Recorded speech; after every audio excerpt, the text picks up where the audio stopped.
Ang baguhang si Su Xiao ay itinuring na walang silbi ng mga boss, kaya walang sino man sa kumpanya ang nag-abala sa kanya. Ngunit ang hindi nila inaasahan, sa subasta ngayong araw, ay ginamit niya ang perpektong proposal para talunin ang henyo sa pagtatasa ng kumpanya. Inagaw niya sa kalaban at nakuha para sa kumpanya ang isang proyekto sa real estate. Sa puntong ito, hindi mapakali ang vice-presidente sa tabi. Base sa kanyang karanasan, naniniwala siya na kung gagawin ang proyektong ito, malulugi ang kumpanya ng milyon-milyong yuan. Agad niyang tinawagan ng direktor para ipaalam ito. Nang malaman ng direktor ang balita, agad siyang lumipad mula Thailand kagabi para ipahayag ang pagtanggal sa trabaho sa empleyadong ito. Buti na lang, nang mag-impake na siya para umalis sa kumpanya, kinausap siya ng receptionist para aliwin at sabihin ang dahilan ng kanyang pagkatanggal. Malinaw na maganda ang pagkapanalo sa bidding. Bakit siya tinanggal? Siguro hindi na nila kailangan manalo sa bidding. Akala niya ito ang dahilan ng kanyang pagkatanggal. Yun pala, dahil kay Wang Yang, ang direktor ng kumpanya, naisip niyang malulugi sila sa presyo niya. Pwede mo akong tanggalin, pero hindi mo pwedeng pagdudahan ang kakayahan ko sa trabaho. Binalikan niya at sinipa ang pinto ng opisina ni Wang Yang, kaya nagulat ito. Bumalik si Wang Yang sa kanyang upuan para pakinggan ang sermon ni Su Xiao. Pero hindi naman pala siya sisigaw-sigawan ni Su Xiao. Sa halip, sinulusyonan pa niya ang problema na bumabagabag sa kanya. Sa tuwing sinusuri ko ang ekonomiya buwan-buwan, napapansin kong palaging lumalagpas ang mga proyekto ng kumpanya sa target pagdating sa pagkawala ng materyales, kaya hindi makontrol ang gastos. Sabi ni Wang Yang, matagal na raw itong problema at hindi na masolusyonan. Kasi naman, puro kayo kontrata. Napakyawan sa mga kontraktor ng materyales na kayo rin ang nagsusupply. Ang pagtitipid sa materyales ay pagtitipid din para sa inyo. Siyempre, hindi nila yan palalampasin. Ang kailangan lang ay baguhin ang anggulo para makita nilang kailangan nilang magtipid para sa sarili nila. Magkakaroon sila ng motibasyon para gawin yun. Sabi ni Su Xiao kay Wang Yang, magdagdag lang tayo ng isang bagong kondisyon sa kontrata. Paghatian natin ang matitipid sa materyales para makinabang ang kontraktor at mabawasan ang pagkawala ng materyales. Tinanggap ni Wang Yang ang ideyang ito, at saka lamang siya nagkaroon ng sapat na pasensya para pakinggan ang presentasyon ni Su Xiao. Ang pagiging posible ng 52 milyong quotation na iniharap niya. Ang quotation na ito ay batay sa solusyon ko sa pamamahala ng gastos. Magkano ang tubo? 8%. Imposible. Sa harap ng pagdududa ng direktor, kinuha ni Su Xiao ang kanyang telepono at ipinakita sa kanya ang balita. Lumabas na kamakailan lang ay pumirma ang China at Russia ng bagong kasunduan sa kalakalan. Ayon sa bagong kasunduan, ang kahoy na pangkonstruksyon ay maaaring direktang i-import mula sa Russia. Mas mura ito ng 7% kumpara sa kahoy mula sa Hilagang Silangan. Akala ni Xia Ming, siya lang ang nagmamalasakit sa bagay na ito. Dahil gusto niyang kumita ng kaunti, hindi niya binaba ang presyo. Ngunit nakasalubong niya si Su Xiao sa daan, kaya nabigo siya sa bidding na ito. Nang malaman ito ni Wang Yang, parang nakahanap siya ng kayamanan. Agad siyang nagbago ng 180 degrees kay Su Xiao. Ikaw pala ang taong matagal ko nang hinahanap. Magtrabaho ka ng mabuti dito sa kumpanya. Maligayang pagdating sa Tiancheng namin. Kung may kailangan ka, sabihin mo lang sa akin. Si Su Xiao ay sinibak sa dati niyang kumpanya dahil sa kanyang pagiging inosente at pagtanggap ng sisi para sa kanyang boss. Kaya pagpasok niya sa Tiancheng, isa lamang siyang probationary employee sa blacklist. Hinihiling niya kay Wang Yang na tulungan siyang magproseso para maging regular na empleyado dito. Isang nakakatawang bagay. Nangyayari, ipinapaliwanag ng vice-presidente sa kanyang dating kasintahan na si Su Xiao ang dahilan kung bakit siya sinibak. At ang resulta, sa sumunod na segundo, sumugod si Wang Yang at hiniling sa kanya na sanayin si Su Xiao. Ang pagiging vice-presidente ng sales ni Su Xiao at ang kanyang perpektong presyo ay nakatulong sa kumpanya na kumita ng mahigit 4 na milyong RMB. Pero nang mag-apply para sa permanenteng posisyon, ginamit ng korporasyon ang dahilan na sinibak siya sa dati niyang kumpanya. Iginiit nila na siya ay isang tiwaling elemento sa industriya, at hindi karapat-dapat maging empleyado ng korporasyon. Sinabi ng matalik niyang kaibigan para kay Su Xiao na may karapatan ang mga lider ng kumpanya, na pumili ng kanilang mga empleyado at idiniin na si Su Xiao ay tunay na isang pambihirang talento. Kung hindi personal na tatawag si Direktor Wang Yang dito. Hindi nagkamali ang kaibigan mo sa pagsasabing dapat paghiwalayin ang personal at trabaho. Pero iniisip ng HR manager na hinahayaan niyang maimpluwensyahan ng damdamin ang trabaho niya. Labis na nadismaya si Su Xiao nang malaman niya ito. Dahil sa pagtanggi na ito, napagtanto niya na ang korporasyon at iba pang mga kumpanyang pinuntahan niya para mag-apply ay pare-pareho lang nabulok at hinuhusgahan ang mga tao batay sa panlabas na anyo. Hindi ito karapat-dapat sa pagsisikap niya. Sinabihan ni Su Xiao ang kaibigan niya na huwag nang mag-aksaya ng panahon para pakiusapan ang HR manager. Dahil din sa akin kaya tuluyan na siyang nadismaya sa lungsod na ito. Balak na sana niyang sundin ang payo ng kanyang ama na umuwi sa probinsya, pero hindi naman basta susuko si Wang Yang sa makinang ito ng pera. Nang malaman niyang pinapahirapan ang kanyang baby, agad na nagpunta si Wang Yang sa punong tanggapan ng kumpanya. Kinumpranta niya ang mga tauhan sa HR kung bakit hindi nila tinanggap si Su Xiao. Sa harap ng presidente, hindi man lang natakot ang hepe ng HR. Pinuna pa nga niya si Wang Yang sa paglabag sa mga patakaran ng kumpanya. Sabi niya, ang unang pamantayan sa pagtanggap ng empleyado ng kumpanya ay pagkatao. Ang pagkatanggal ni Su Xiao sa dati niyang trabaho ay nagpapatunay na napakasama ng kanyang pagkatao. Kaya makatwiran lang na hindi ko siya tanggapin sa trabaho. Nang marinig ito, lalong nagalit si Wang Yang dahil dati rin siyang tinanggal sa trabaho ng isang kumpanya. Kaya siya sumama sa chairman para magsimula ng negosyo. Sinagot ni Wang Yang ang HR manager, bulag ba ang chairman? Natahimik ang HR manager sa sinabing ito, pero pagkatapos, inilipat niya ang sisi sa ulat ni Su Xiao. Ipinadala sa task force, sinasabing masyado siyang konserbatibo. Isinulat ni Zunzo ang liham na ito matapos siyang pagbintangan. Ito na ba yung sulat? Wala naman akong nakitang problema. Inakusahan at sinira ang puri ang tao, kaya gusto lang niyang linisin ang kanyang pangalan.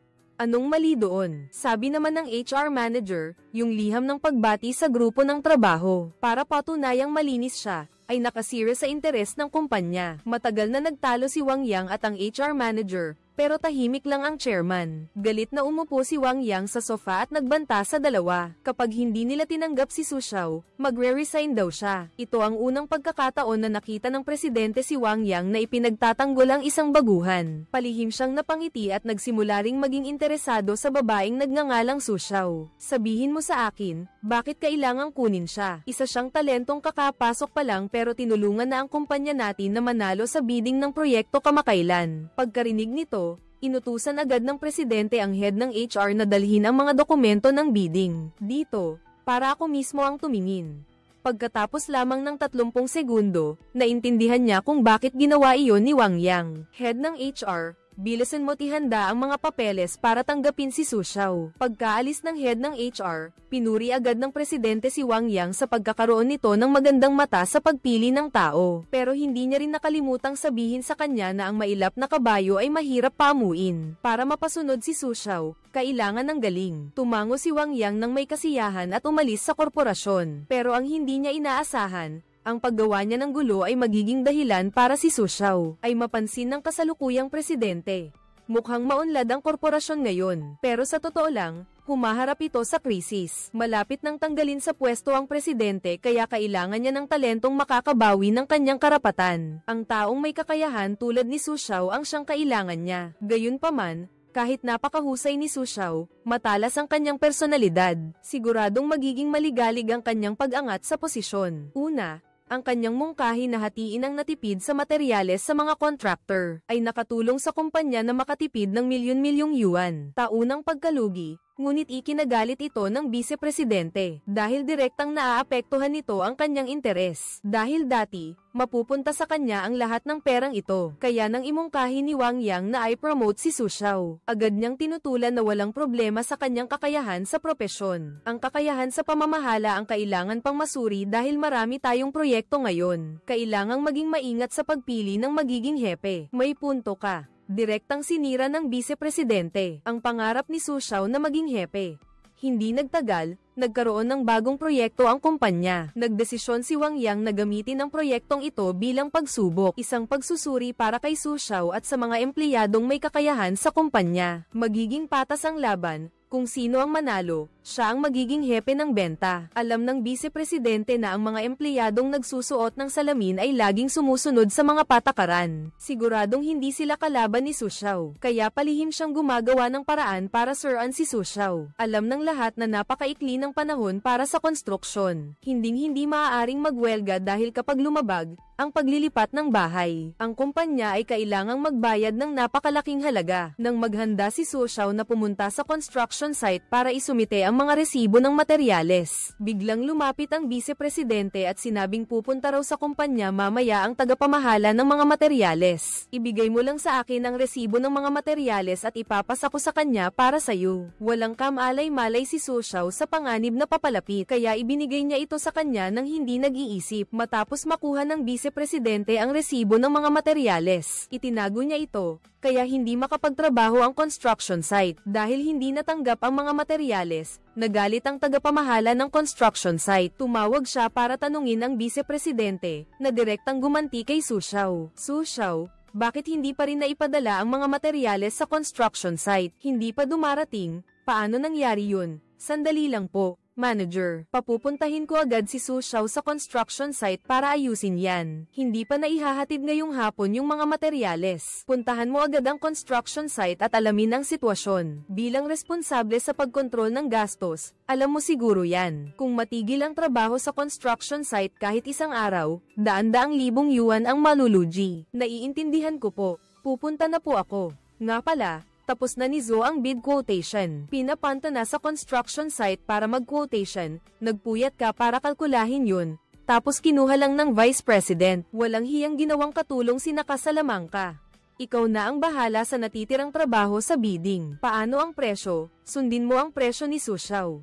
Dito naman, todo paliwanag si Su Xiao sa project manager. Noong Biyernes pa ako nagpasa ng resibo ng mga materyales. Siguradong hindi ko ito problema. Sakto namang dumating ang material manager. Nagmamadaling tinanong ng project manager kung ano ang nangyayari. Pero nagtaka rin ang kausap pagkarinig.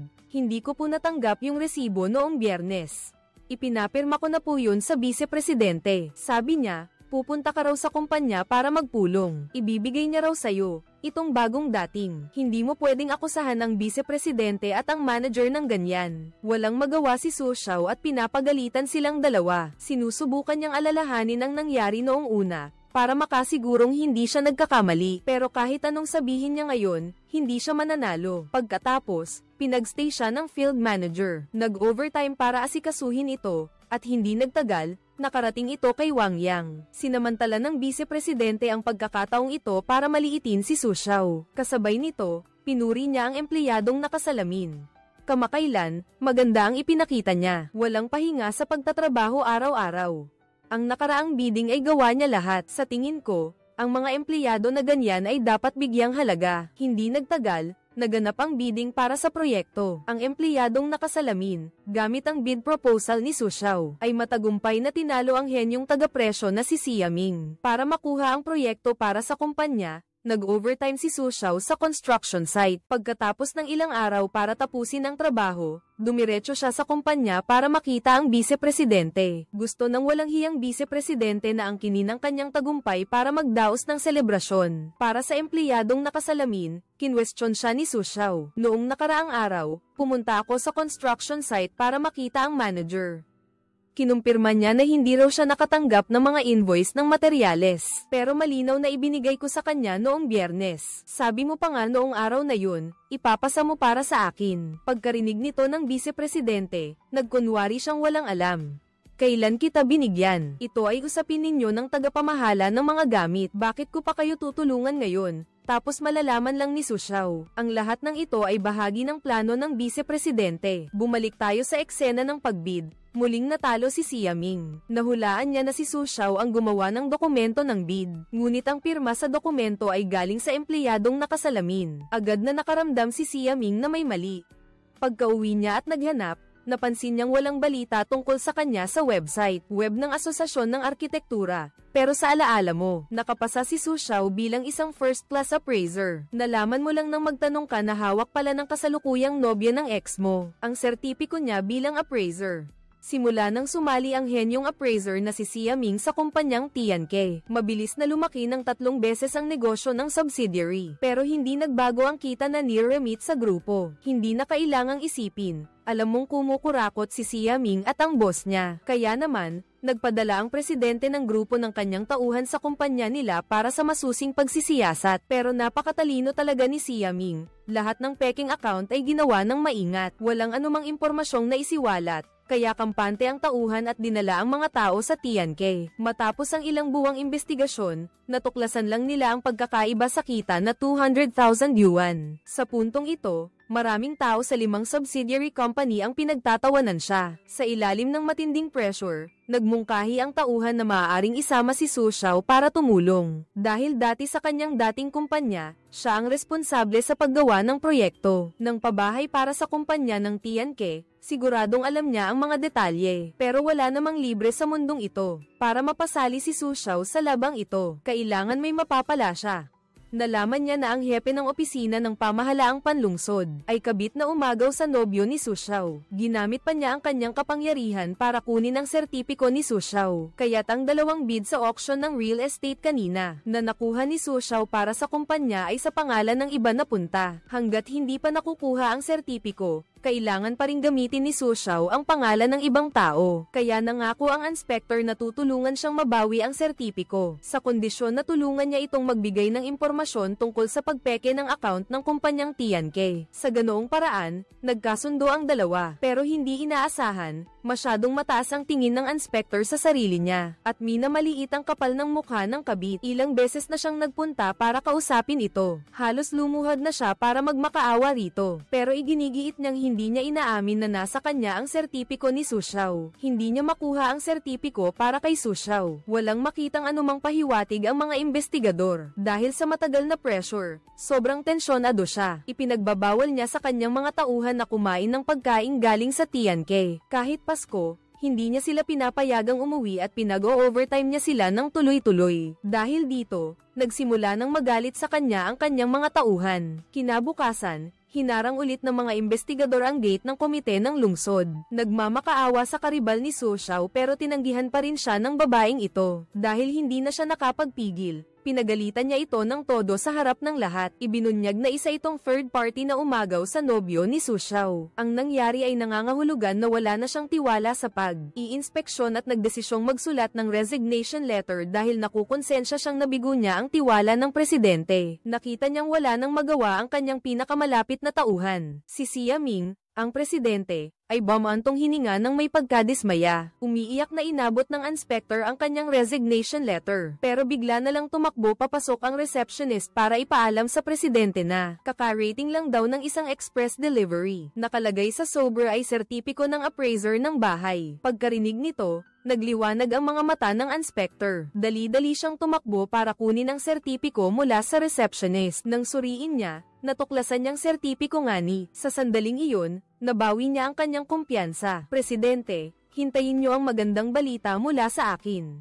Agad na nakipagkita ang inspector kay Su Xiao. Nakuha ko na ang sertipiko. Ngayon, ikaw naman ang tumupad sa pangako mo. Paimbestigahan mo ang proyekto sa pagbid ng sistema ng bentilasyon sa kusina. Malinaw na para sa buong proyekto ng bahay. Ang sistema ng bentilasyon ay panlabas na anyo lamang. Hindi nasiyahan ang inspector sa sagot ko. Ngunit pagkatapos mag-isip, ibinalik pa rin niya ang sertipiko sa kanya. Nakuha ni Su Xiao ang sertipiko, kaya karapat-dapat na siyang isulat ang kanyang pangalan sa lahat ng dokumento ng pagbid. Ang gulong ng kapalaran mo ay magsisimula ring umikot mula ngayon. Sa isang taon, malalampasan mo si Wang Yang. Magiging core senior manager ka ng kumpanya. Base sa mga impormasyong ibinigay ni Su Xiao, imbestigahan ninyo ang diferensya sa pera na umaabot sa 8 milyong RMB.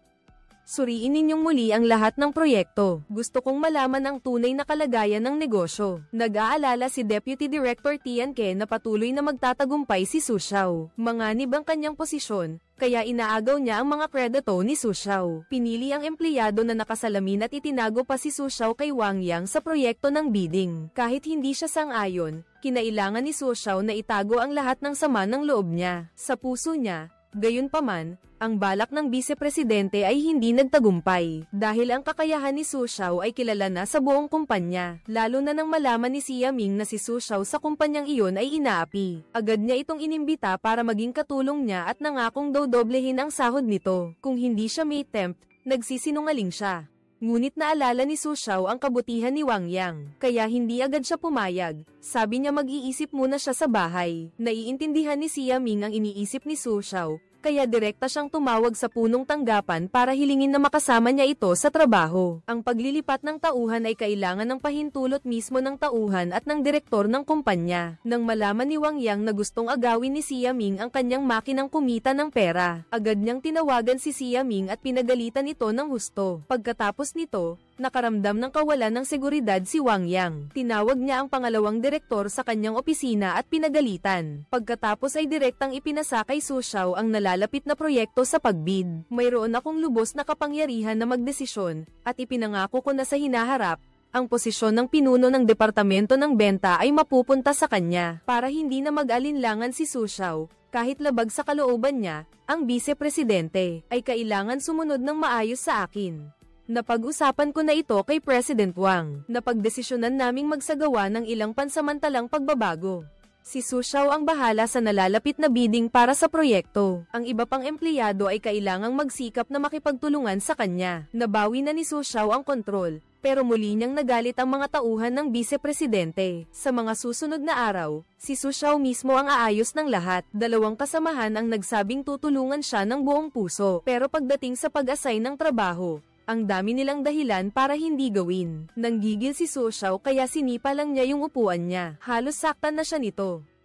Palapit ng palapit ang deadline ng bidding, pero kaunti pa lang ang natatapos nila. Kaya naman, napilitang tumira si Su Xiao sa kumpanya ng 1 linggo, at kinailangan pa niyang tiisin ang pang-aapi ng Vice-Presidente. Sa wakas, nahirapan man, natapos din niya ang mga dokumento para sa bidding, at hindi nga niya binaygo ang mga tao. Muling natalo si Xia Ming at nakuha ang ikatlong proyekto. Tuwang-tuwa si Wang Yang, pero hindi niya alam. Napagod na si Su Xiao, pareho sa katawan at isip. Sa kapaligiran ng trabaho sa Tiancheng, tahimik siyang naghanap ng ibang trabaho at pagkatapos ay nag-resign. Ano tatanggihan ng Vice-Presidente na yan ang kahilingang ito? Kaya itinago niya kay Wang Yang at nag-organisa ng despedida para kay Su Xiao. Buti na lang, saglit pa lang ang despedida, nang tawagan ni Wang Yang ang Vice-Presidente para pag-usapan ang trabaho. Nalaman ko lang na nag-resign na si Su Xiao. Agad kong inapakan ng gas at nagmadaling pumunta sa kanila. Sa sandaling ito, masayang nangako ang Vice-Presidente sa empleyadong nakasalamin. Inalis ko na ang lahat ng hadlang sa landas ng iyong karera. Magsumikap ka sa hinaharap,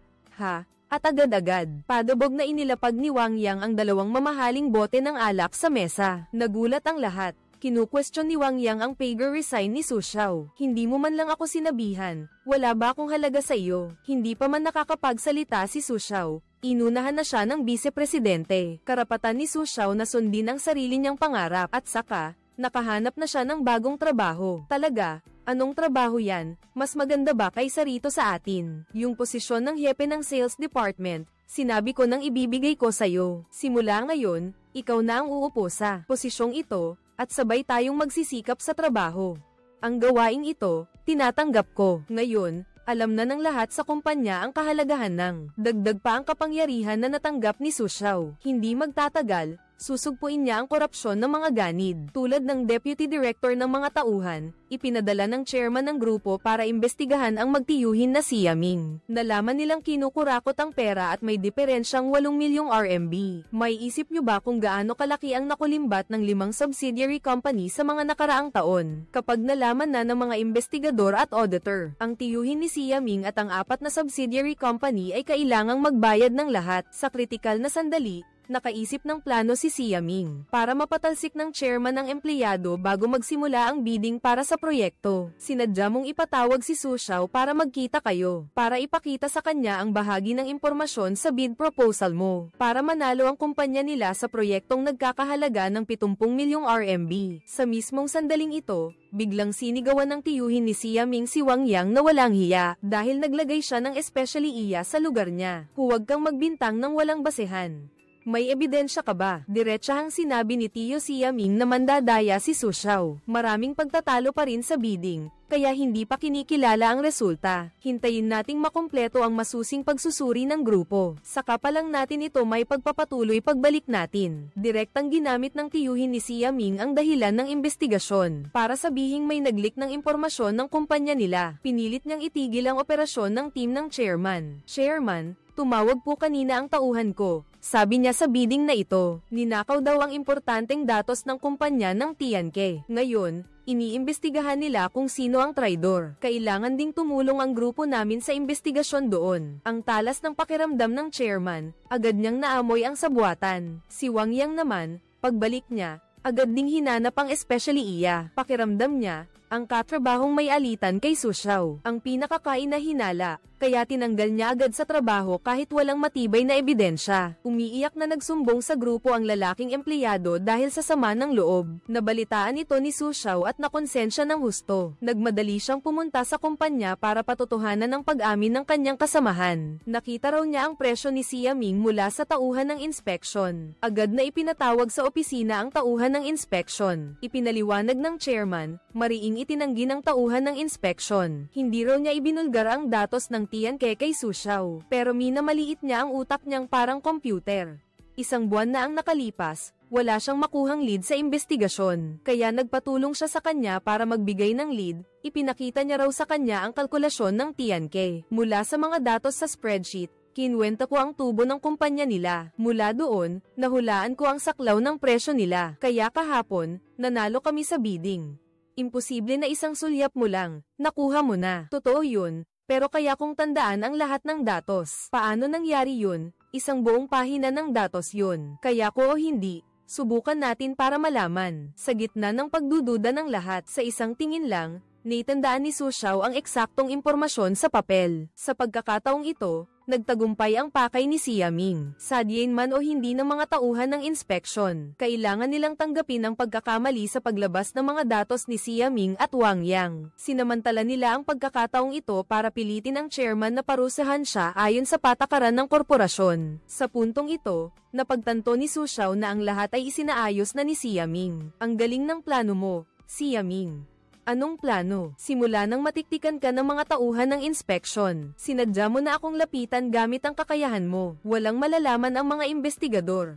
Ako lang ang sumubaybay sa proyekto ng pabahay. Alam ko lahat ng mga kalokohan ninyo ng mga contractor. Alam mo na kapag tinulungan ko siya, makikita ko ang mga datos mo. Kaya sinadya mong ilantad para kapag iniimbestigahan ako, mapipilitan akong sabihin na nakuha ko ang datos sa empleyadong iyon. Nagtagumpay ang plano mo. Sa huli, kahit alam kong nahulog ako sa patibong ni Siaming, hindi maiiwasan ng chairman na tanggalin ang malapit niyang tauhan sa grupo ng investigasyon. Ang pagkabigo ng komprehensibong plano ng inspeksyon ay nagpasaya ng labis sa tiyuhin ni na Siaming at Wang Yang. Gayunpaman, masyadong maaga nagdiwang ang 5 subsidiary na ito, dahil kahit napaalis nila ang inspector na iyon, natuklasan din ng chairman ang isang bagong talento. Iyon ay si Su Xiao. Si Su Xiao nakapapromote lang, ang manager ng sales department na nakapagbawas ng halos 1 milyong yuan sa gastos, 5% para sa vice-presidente ng kumpanya. Masyadong mataas ang rate ng pagkalugi ng mga kumpanyang ito. Maghanap ka ng ibang mga kumpanya para sa akin, pero nasuri na ito ng vice-presidente. Sabi niya walang problema. Binabalaan ni Su Xiao ang mga empleyado. Ngayon ako na ang pinuno ng departamento ng negosyo. Ayon sa proseso ng trabaho, sa susunod, lahat ng trabaho ay kailangan munang iulat sa akin. Hindi yung ipapakita nyo muna sa vice-presidente bago kayo pumunta sa kanya para magpakuha ng pirma. Pagkarinig nito, agad na tumango ang empleyado, ngunit agad din niyang sinabi ito sa vice-presidente. Nakita ni Vice President na nang-ahas si Su Xiao na galawin ang kanyang interes. Noong una, hindi pinansin ng vice-presidente ang problemang ito. Sabi niya, sundin lang ng mga empleyado ang mga sinasabi niya, hindi na kailangang pansinin si Su Xiao. Hindi inaasahan, hindi na pala siya kayang suwayin ng mga empleyado. Napagtanto ng vice-presidente na hindi na siya baguhan, hindi na siya yung dating api-apihan. Kaya personal niyang dinala ang listahan sa opisina ni Su Xiao at padubog na inilapag sa mesa. Tinatakot siyang sundin ang listahan niya. Kung hindi, sisantihin siya.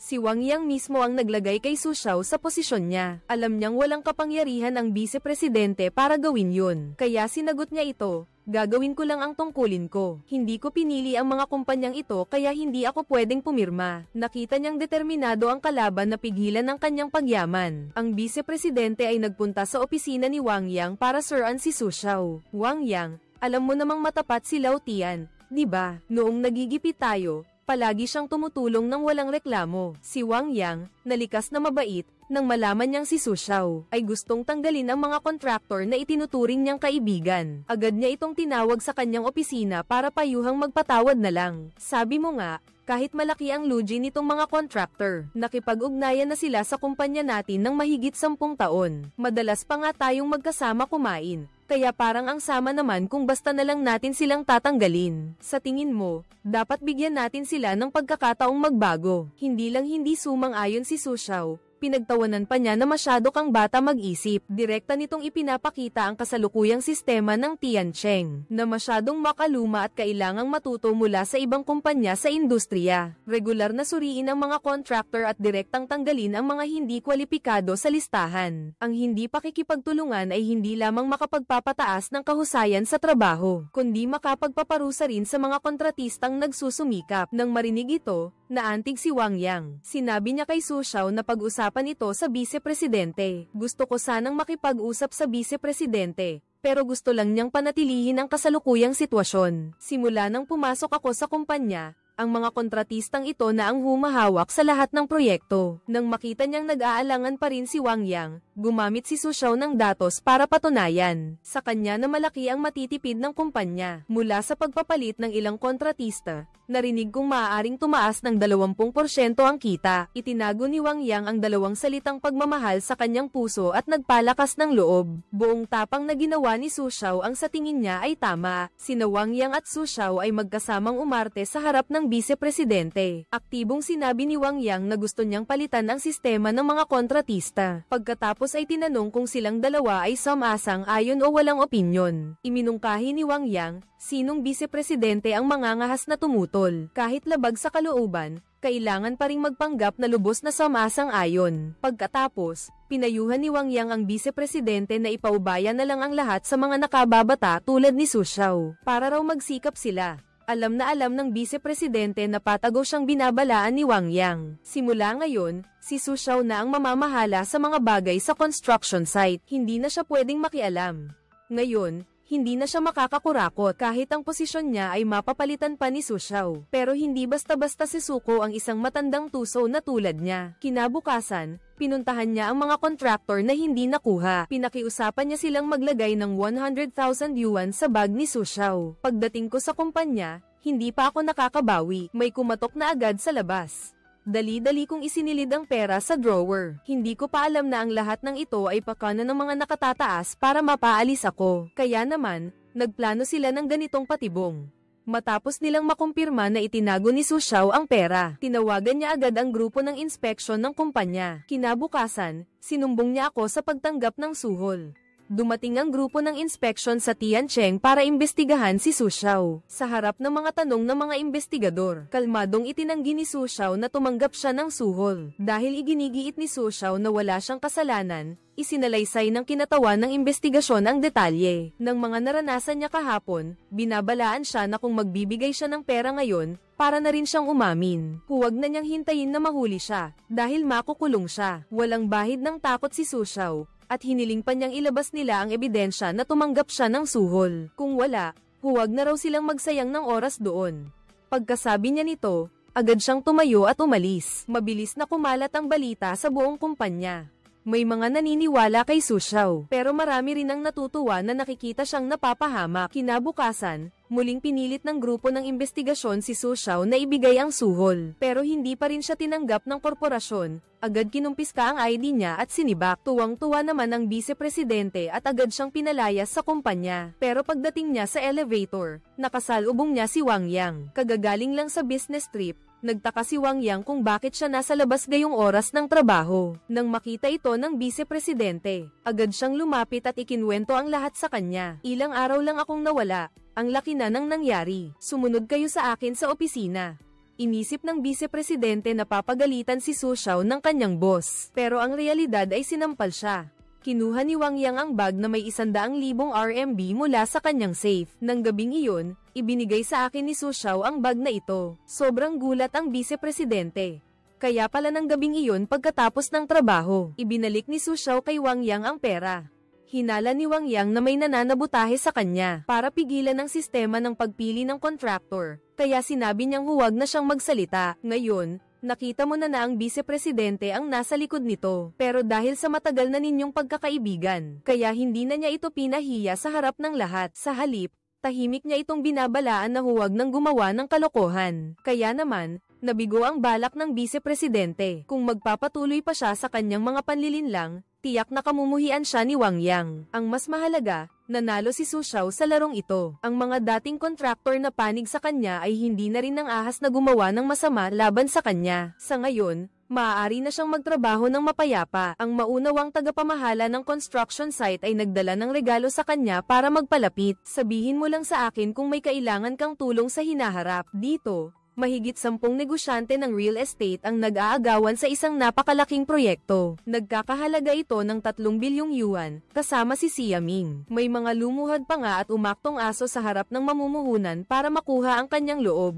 Direktang napailing si Xia Ming nang makita niya ito. Alam niyang lalo lang mamaliitin ng mamumuhunan ang ganitong paraan. Para makuha niya ang proyektong ito, kailangan niyang gamitin ang kanyang utak. Una, sinabi niya sa kanya na bisitahin ang kanyang dating kaklase na nagtatrabaho sa marketing. Magdahilan kayong magtipon para makapagpakuha ng litrato kasama siya. Pagkatapos, magpanggap kayong magpinsan na nagkataong nakita ang investor sa airport. Pagdaan ninyo sa kanya, sadya mong ihulog ang cellphone mo. Pupulutin ng investor para sa inyo at makikilala agad si TTRUNG. Sa litratong magkasama kayo, sa wallpaper, iisipin niya na si Xia Ming ay sinusuportahan ng gobyerno kaya kusang loob niyang iimbitahan kayong magpinsan sa bidding niya sa susunod. Pero sa kasalukuyang kakayahan, hindi kakayanin ng kumpanya mag-isa ang proyektong ito. Kaya nag-alok si Xia Ming na makipag-partner sa kumpanya ni Wang Yang. Kung magsasama ang dalawang henyo na sina Su Xiao at Xia Ming, tiyak na makakalikha sila ng himala. Bagamat malaki ang kikitain sa proyektong ito, pero delikado rin ito. Napakaikli ng panahong ibinigay ng investor para tapusin ang proyekto. Kapag naantala ang pagtatayo, malulugi ng husto ang dalawang kumpanya dahil sa multa, kaya hindi agad pumayag si Wang Yang. Tinawagan niya si Su Xiao at ang vice-presidente sa opisina niya para tanungin kung gusto nilang sumali. Siyempre, pumayag agad ang talentadong si Su Xiao. Kung makakasali tayo sa proyektong ito, tiyak na tataas ng husto ang imahe ng ating kumpanya. Magiging mas madali para sa atin na makakuha ng mas maraming proyekto, na mas malaki ang kita sa hinaharap. Para kay Su Xiao, ito ay isang napakagandang pagkakataon. Ngunit mariing tinutulan ito ng vice-presidente. Natatakot siyang magdulot ng malubhang resulta ang pagkabigo. Kasabay nito, kinukutya niya si Su Xiao na masyadong simple ang pag-iisip. Baka sa huli, imbes na kumita, tayo pa ang magbayad sa kanila. Bagamat parang duwag ang sinabi niya, pero yan din ang ikinababahala ni Wang Yang. Dahil sa ngayon, mahina ang kanilang kakayahan sa pamamahala ng proyekto. Mababa ang kanilang performance at ang oras ng konstruksyon. Malaki ang posibilidad na hindi nila maipasa sa tamang oras. Pagkarinig nito, sumalungat si Su Xiao. Ipinaliwanag niya na matapos pumili ng kontraktor ng maingat, mas gumanda na ang kakayahan ng kumpanya sa pamamahala, kaya hindi na raw ito kailangang ikabahala. Gayunpaman, pagkasabi niya nito, nakatanggap siya ng pangungutya. Ang kampo ng konserbatibong vice-presidente Su Xiao, hindi nagpatalo, agad na gumanti. Nagkaroon sila ng main-itang pagtatalo, walang gustong magbigay. Sabi ng isa, napakaduwag daw ng isa. Sabi naman ng isa, napakayabang daw ng isa. Sa huli, nasa kamay pa rin ni Wang Yang ang pagpili. Siguradong mas gusto niya si Su Xiao, ang taong nagpapapasok ng pera sa kanya. Pero dahil sa paggalang niya sa vice-presidente, hindi niya masabi ito ng harapan sa kanya. Pagkatapos ng trabaho, inimbitan niya itong mag-beer. Una, kinilala niya ang mga nagawa nito para sa kumpanya sa mga nakaraang taon. Pagkatapos noon, sa kanya pinayuhan na huwag kalabanin si Su Xiao. Pagkarinig nito, biglang natigilan ang vice-presidente. Alam niyang nagsisimula ng isipin ni Wang Yang na wala siyang silbi, kaya napilitan na lang siyang tumawa at sabihing susuportahan niya ang desisyon nito para sa Tiancheng at Tianke. Magtutulungan ang dalawang kumpanya pero hindi raw ganoon kadali makuha ang proyektong ito gaya ng inaakala nila. Ang pinakamalaking kalaban ni Xia Ming at Su Xiao ay ang general contractor ng grupo na pinamumunuan ni Mingwu. Nang malaman niyang gusto ng may-ari si Xia Ming, agad siyang nagpadala ng mga tao sa developer. Isinumbong nila na hindi raw nobyo ng anak mayaman si Xia Ming. Ang anak ng mayor at siya ay malapit sa isa't isa dahil tinulungan siya ni Xia Ming na ayusin ang kanyang opisina. Nang marinig ito ng developer, agad siyang nagbago ng isip at hindi na binigyan ng pagkakataong makipagkita si Xia Ming. Inutusan niya ang kanyang mga tauhan na ipatawag ang presidente ng grupo para makipagkita sa kanya bukas. Kaya ang lahat ng maganda ay sinira ni Mingwu. Para mabawi ang proyektong ito,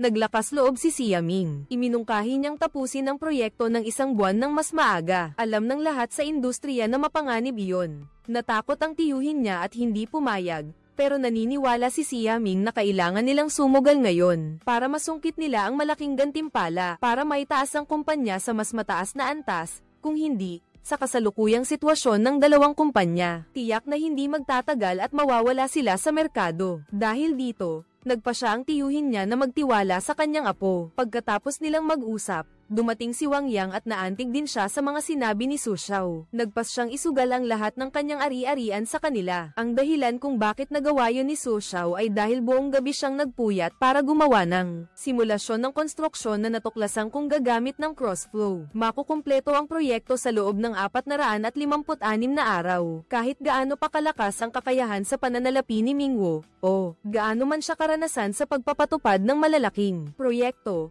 hindi niya matatalo sina Su Xiao at Xia Ming sa kritikal na sandaling ito. Ginamit ni Xia Ming ang kanyang lihim na armas. Ang pinakapaborito ng mga negosyante ay ang anak na babae ng pamilya TTRUNG. Alam mo bang matagal na siyang may gusto kay Xia Ming? Kaya tumawag siya sa hotel para suportahan si Xia Ming. Pero hindi gusto ni Xia Ming ang ganitong paraan, sinabi niya sa dalagang walang muang. Kapag nagpakita ka, iisipin ng mga mamumuhunan na ito ay kagustuhan ng TTRUNG. Umuwi ka na. Huwag kang magdulot ng gulo sa tatay mo. Sa puntong ito, biglang napansin ni Su Xiao na umalis na ang sasakyan ni Mingwu. Pagkatapos noon, inalam ni Xia Ming ang tungkol sa kanya at binago ng mamumuhunan ng itineraryo diretso sa lugar ng kainan. Pero kailangan magpareserba sa restaurant na yun. Hindi makakapasok ang dalawang hindi nagpareserba. Akala ko mabibigo na naman. Pero sa huling sandali, tinulungan sila ng anak ng mayor. Sabi niya, kaibigan niya ang manager doon. Walang nagawa si Xia Ming kundi hayaan siyang sumali sa usapan nilang dalawa. Sa tulong niya, nagtagumpay silang makapasok sa restaurant at nakakuha ng pribadong silid.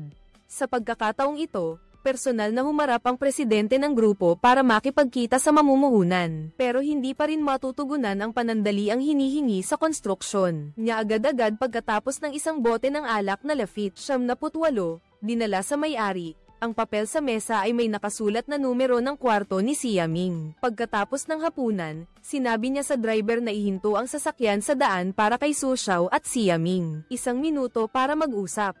Dali-daling sinabi ni Xia Ming na gagamitin niya ang pinaka-advanced na teknolohiya ng pagmomodelo, impormasyon sa arkitektura, pinagsamang pamamahala ng mga proyekto. Ginagarantiyahan na ang kanyang proyekto ay matatapos sa loob ng 456 na araw. Pagkarinig nito ng may-ari, patuloy siyang kumaway. Nakipag-ugnayan na siya sa mahigit 10 kumpanya. Mas malakas ang kakayahan sa pagtatayo kaysa kay Xia Ming. Marami, pero walang nang-ahas mangako ng ganito kaunting panahon para tapusin. Kaya sa tingin mo, nagsisinungaling lang si Xia Ming. Ginoo, ang proyektong ito ay halos katulad ng proyektong nagawa ko na noon. Noon, gumamit kami ng teknolohiya ng pagmomodelo para mapabuti ang daloy ng trabaho sa konstruksyon. Ang oras ng konstruksyon ay nabawasan ng higit sa kalahating buwan. 1 minuto na, at sarado na ang bintana ng kotse, na nagpapakitang hindi pa nila napapahanga ang mga investor. Pero biglang nagbago ng isip ang investor at sinabing pumunta sila sa opisina niya bukas para pag-usapan. Ang detalyeng ito ay biglaang dumating, kaya't labis na natuwa sina Xia Ming. Ngunit hindi nila alam na ito ay dahil sa pagsisikap ng anak ng alkalde. Natanong mo na ba ng malinaw? Natanong ko na. Ang anak mismo ng alkalde ang nagdala sa kanila sa restaurant, kaya dahil sa impluwensya ng anak ng alkalde, nakuha ni Xia Ming ang proyektong 3 bilyong yuan. Sa harap ng napakaraming katunggali sa industriya, Pero hindi nagtagal, nagpatuloy ang mga insidente. Pagkatapos nilang magsimula ng konstruksyon 1 buwan, biglang inaresto ang may-ari dahil sa paglabag sa batas. Ang mas masahol pa, ang pumalit sa kanya ay naaksidente. Naaksidente siya papunta sa pagpupulong tungkol sa trabaho at ngayon ay nasa ospital at ginagamot. Hindi pa nagtatagal nang may nagpakalat ng tsismis at sinisiang. Ang mga trahedyang sunod-sunod na nangyari ay dahil daw sa Akademya ng Artilleria, na ang malaking kanyan sa akademya, sa tapat ng construction site, ay isang sandatang may masamang espiritu. Malaki raw ang epekto nito sa feng shui ng construction site, kaya sila na aksidente at may pumalit sa may-ari. Ang mga namumuhunan ay naniniwala sa mga tsismis. Kahit anong sabihin, ayaw nilang pumirma para payag ang magpatuloy ang grupo ni Xia Ming sa konstruksyon. Malaki ang magiging lugi ng dalawang kumpanya kung mapapahinto ang proyekto. Milyon-milyong yuan ang nawawala araw-araw. Ang solusyon ngayon ay alisin ang pamahiin ng may-ari. Personal na dinalaw ni Su Xiao at Xia Ming ang pinuno ng Akademya ng Paobing. Gusto nilang gamitin ang donasyon para kumbinsihin ang pinuno. Pansamantalang ilipat ang 9 na malalaking kanyan sa ibang lugar ng ilang panahon. Ang resulta, hindi nagtagumpay, kundi nakakuha pa ng pagkasuklam mula sa kalaban. Direktang inutusan ng lider ang kanyang mga tauhan na paalisin silang dalawa. Sa pagkakataong ito, dahil sa tigil trabaho, hindi nakatanggap ng bagong pondo sa proyekto ang kumpanyang Tiancheng, na nagdulot ng kakulangan sa kapital na 20 milyong yuan. Hindi makapagbayad sa mga contractor ng iba pang proyekto. Walang ibang magawa, kaya tinawag na lang ni Wang Yang ang accountant, pansamantalang itigil ang pagpapasahod sa mga empleyado para may pambayad sa problemang ito. Pagkatapos noon, umutang siya ng malaki kay Mingwu. Naalala ng general contractor ng Mingwu Group ang galit nila dahil ninakaw sa kanila ang proyekto kaya tinanggihan siya. Para tulungan siya, hindi nabayaran ang mga empleyado ng kumpanya. Kaya si Su Xiao ay naging sakit sa ulo nila. Isa-isa siyang sinisiraan ng mga empleyado at tinatawag na malas. Gayunpaman, hindi pa rin nawalan ng pag-asa. Pauwi na si Su Xiao nang makasalubong niya ang isang batang lalaki na naglalaro. Itinututok ng bata ang larwang baril sa kanya. Kinuha ni Su Xiao ang bag niya at itinutok sa baril. Habang nakikipaglaro sa bata, bigla siyang nagkaroon ng ideya para alisin ang masamang elemento ng mga kanyan. Naisip ko na, ang ideya ko ay palitan ang disenyo ng bubong at gawing bubong na bakal. Lahat ng pader ay gagawing pader. Mga kurtinang salamin na kulay asul-berde. Ito ang aking disenyo. Ang disenyo ni Su Xiao ay parang binihisan ng gusali ng bulletproof vest. Harang sa lahat ng masamang elemento ng 9 na kanyan sa labas. Matagumpay na naalis ng ideyang ito ang pamahiin sa puso ng may-ari. Matalinong nalutas ni Su Xiao ang panganib. Kumita ng 10 milyon si Wang Yang para sa 2 kumpanya, at masayang tinawag ang lahat ng empleyadong naninira kay Su Xiao para saksihan nilang pinupuri niya ito. Sa pagkakataong ito, ang talento ni Su Xiao ay nakarating na sa korporasyon. Espesyal na ipinag-utos ng chairman sa HR na gumawa ng artikulo na nagpupuri sa kanya para tularan siya ng lahat. Naiinis ang vice-presidente nang makita ito. Simula nang magtrabaho si Su Xiao dito, ang kita ng kumpanya ay double ng ilang beses. Samantalang ikaw, dahil sa inggit, ay nag-iisip lamang kung paano siya palalayasin sa kumpanya. Dati, iginagalang ni Wang Yang ang kanilang matagal ng pagkakaibigan, kaya naman nagpikit mata na lang ako. Ngayon, kinilala na ng grupo si Su Xiao bilang vice-presidente. Kung wala siyang maitutulong sa kumpanya, siguradong sisantehin siya ni Wang Yang. At gaya nga ng inaasahan, pagkatapos basahin ni Wang Yang ang pahayagan, hindi na siya nag-atubili. Pinindot niya ang intercom at inimbitahan ng vice-presidente na kumain kasama niya ngayong gabi. Nang magkita silang dalawa, nagdahilan si Wang Yang na may sakit siya. Pinayuhan niya itong magbitiw sa tungkulin at ibigay ang posisyon kay Su Xiao. Nang makita ng vice-presidente na gusto siyang paalisin ni Wang Yang, nakaramdam siya ng pait nang maalala niya ang trato sa kanya ni Wang Yang. Kapag bagong tayo ang kumpanya, talagang puro tubo lang ang nakikita ng mga kapitalista. Noong mga nakaraang taon, tinulungan kitang makuha ang malalaking proyekto. Pinahalagahan mo ako noon, pero ngayong may bago ka na, tinatapon mo na lang ako, di ba? Pinagalitan siya nito, sinabihang walang utang na loob. Sinabi ni Wang Yang na isipin daw muna niya. Sa mga nakalipas na taon, Pinabayaan ko ba siya kahit minsan? Malinaw na isa lang siyang vice-presidente sa sangay ng kumpanya. Pero mas mataas pa ang sahod niya kaysa sa ilang leader sa grupo. Dahil sa sinabing ito ni Wang Yang, natahimik ang vice-presidente. Pagkatapos, nagpatuloy si Wang Yang sa pagtalakay sa kasalukuyang sitwasyon. Ang proyektong ginawa ni Su Xiao ay kumita ng 20%, samantalang siya ay 15% lang. Matyaga siyang pinayuhan sa huling pagkakataon. Hindi na ako magsasalita ng marami. Magkapatid tayo, bigyan mo ako ng respeto. Maghiwalay tayo ng maayos. Hindi kita pababayaan. Ayos ba? Agad na umiling ang vice-presidente at nagmatigas na hindi magbitiw. Maliban na lang kung makatanggap ng abiso ng pagtanggal sa trabaho mula sa departamento ng HR sa korporasyon. Hindi nagpahuli si Wang Yang. Kung gusto mong magpakita ng tunay mong kulay, pagbibigyan kita. Inubos ni Wang Yang ang huling baso ng alak at tumayo para umalis. Pero pagkalabas niya ng pinto, hindi pa rin niya matiis na maging kaaway ang matalik niyang kaibigan sa loob ng halos 10 taon. Kaya bumalik siya sa mesa para payuhan ng vice-presidente. Muli niyang kinuha ang baso ng alak sa kamay nito. Kusa itong humingi ng paumanhin sa mga sinabi niya kanina. Gumamit ng sentimental na paraan para kumbinsihin ang kausap. Sa loob ng maraming taon, palihim kong kinonsinti ang paglustay niya. Dahil kaibigan ko kayong dalawa at umaasa akong makakatrabaho niya si Su Xiao para mapalago ang negosyo ng kumpanya. Pero araw-araw siyang naiinggit sa talento ng iba. Sa ugali niyang ganyan, sinong boss ang gustong panatilihin siya? May basehan ang mga sinabi ni Wang Yang, pero nagmamatigas pa rin ang vice-presidente. Ipinahayag niyang lalabanan niya sila hanggang sa huli. Pero kinabukasan, lumambat ang vice-presidente at hindi na pumasok. Nakuha ni Wang Yang ang gusto niya. Itinaas si Su Xiao para maging vice-presidente. Ngayon, wala nang hadlang si Su Xiao sa kumpanya. Pagkaakyat niya bilang vice-presidente, itinalaga ni Su Xiao ang empleyadong nakasalamin bilang pinuno ng bakanteng departamento ng negosyo. Pagkatapos, sinimulan niyang baguhin ang buong kumpanya, sa pag-asang magkakaroon ng bagong anyo ang kumpanya. Ang unang tinanggal ay ang accountant, ngunit sinabi ng accountant na isa siyang veteranong empleyado ng kumpanya. Hindi lamang tumangging makipagtulungan kay Su Xiao, lihim pa siyang tinawag na isang mangkukulam. Inakit daw niya si Wang Yang kaya natanggal ang dating vice-presidente. Inalo ng empleyadong nakasalamin si Su Xiao na huwag pansinin ang mga taong katulad niya. Ang ikinagagalit ni Su Xiao ay hindi ang mga salitang iyon, kundi ang hindi pagbibigay ng accountant ng datos pinansyal. Kaya hindi maisasagawa ang buong pamamahala ng budget. Kung patuloy na magiging mabagal ang mga taong ito, tiyak na sa hinaharap, ang kumpanya ay matatanggal sa merkado. Biglang nagkaroon ng ideya si Su Xiao para sumunod ng maayos ang accountant sa kanya. Ipinahayag niya sa mga contractor, bukas, pumunta kayo sa kumpanya para sa pagbabayad. Kailangan ko pa bang tanungin ng accountant kung may pambayad ba bukas? Hindi na kailangan. Paano kung bukas wala ng pera, magwala ang mga contractor sa kumpanya? Nang marinig ito, ngumisi lang si Su Xiao. Ito mismo ang layunin na gusto niyang mangyari. At tulad nga ng inaasahan, kinabukasan, nalaman ng dalawang contractor na nagpapadalos-dalos na sila'y niloko. Kaya nagalit sila at pinagalitan ng accountant. Pagkatapos noon, nagpunta ang accountant kay Wang Yang para isumbong si Su Xiao na nagmamalabis.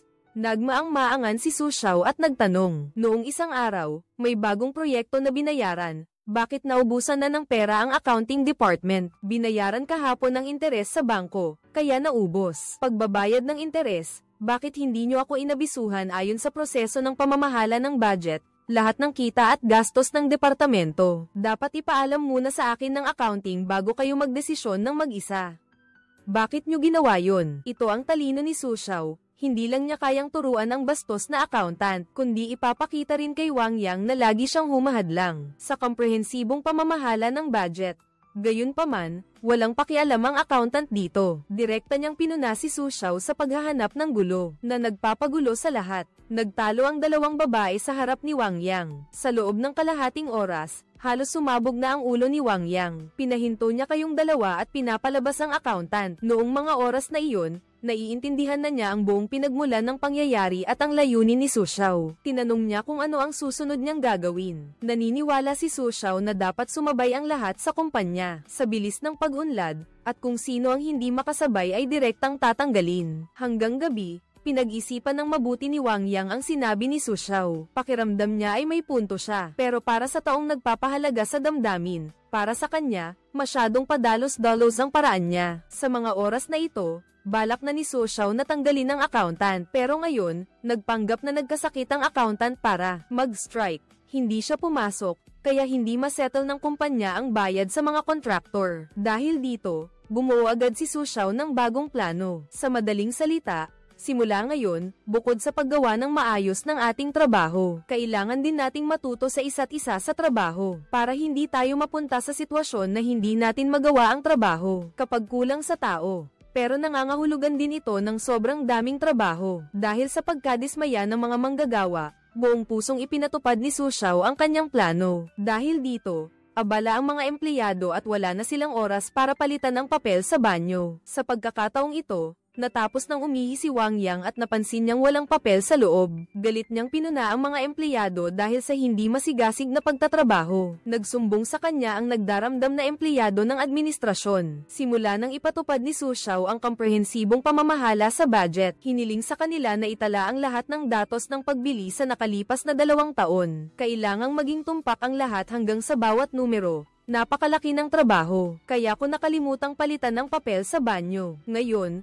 lahat ng departamento ay may sama ng loob sa kanya. Kahit ang departamento ng benta na direktang pinamamahalaan niya ay galit na galit. Si Wang Yang ay nag-alinlangan at naglibot sa kumpanya. Natuklasan niyang lahat ay minumura si Su Xiao dahil sa kawalan ng pagkatao. Ang taong papunta sa pintuan ng silid ng mga tauhan ni Su Xiao ay tumakbo rin. Palihim na nagulat sa kanya tungkol sa sitwasyon ni Su Xiao. Gamit ang maraming masasamang salita, sinabi na kung hindi ititigil ng kumpanya ang komprehensibong pamamahala sa budget, malaki ang posibilidad na masira ang Wang Yang. Natakot siya. Agad niyang hiniling kay Su Xiao na itigil ang pagpapatupad ng komprehensibong pamamahala sa budget, ngunit hindi pumayag si Su Xiao. Sabi niya, ngayong nakaupo na siya sa posisyon ng vice-presidente, ang dagdagan ng kita at bawasan ng gastos para sa kumpanya ay responsibilidad niya. Alam ni Wang Yang na hindi siya interesado sa maliliit na detalye. Direkta niyang kinuha ang dami ng toilet paper kada buwan, na binibili ng departamento ng administrasyon bilang halimbawa. 4 na rolyo ng papel ang ginagamit ng bawat empleyado kada buwan. Ang dami ng papel na ito ay lampas sa normal na gamit ng isang tao. Ipinapakita nito na may korupsyon sa loob. Kung alam mo ang detalye ng accounting department, kailangan nang itigil ang gawaing ito. May panahon pa tayong magbago kung tayo ang magkukusa. Huwag nating hintayin na pilitin tayo ng merkado na magbago dahil tiyak na huli na ang lahat noon. Tingnan mo, alam din ng mga hayop na ang mga mahihinang impala ay kakainin ng mga leon. Naantig si Wang Yang sa halimbawang ito dahil noong taong iyon, nang kunin niya ang NTD 50 milyon mula sa grupo para itatag ang kumpanyang Tiancheng. Ganoon din ang bilin sa kanya ng chairman ng grupo. Ipinapakita nito na tama ang plano ni Su Xiao. Kaya pagka-uwi niya, agad niyang sinibak ang punong accountant na nagkakagulo, bilang pagpapakita ng kanyang paninindigan sa buong kumpanya, para matakot ang iba at sumunod.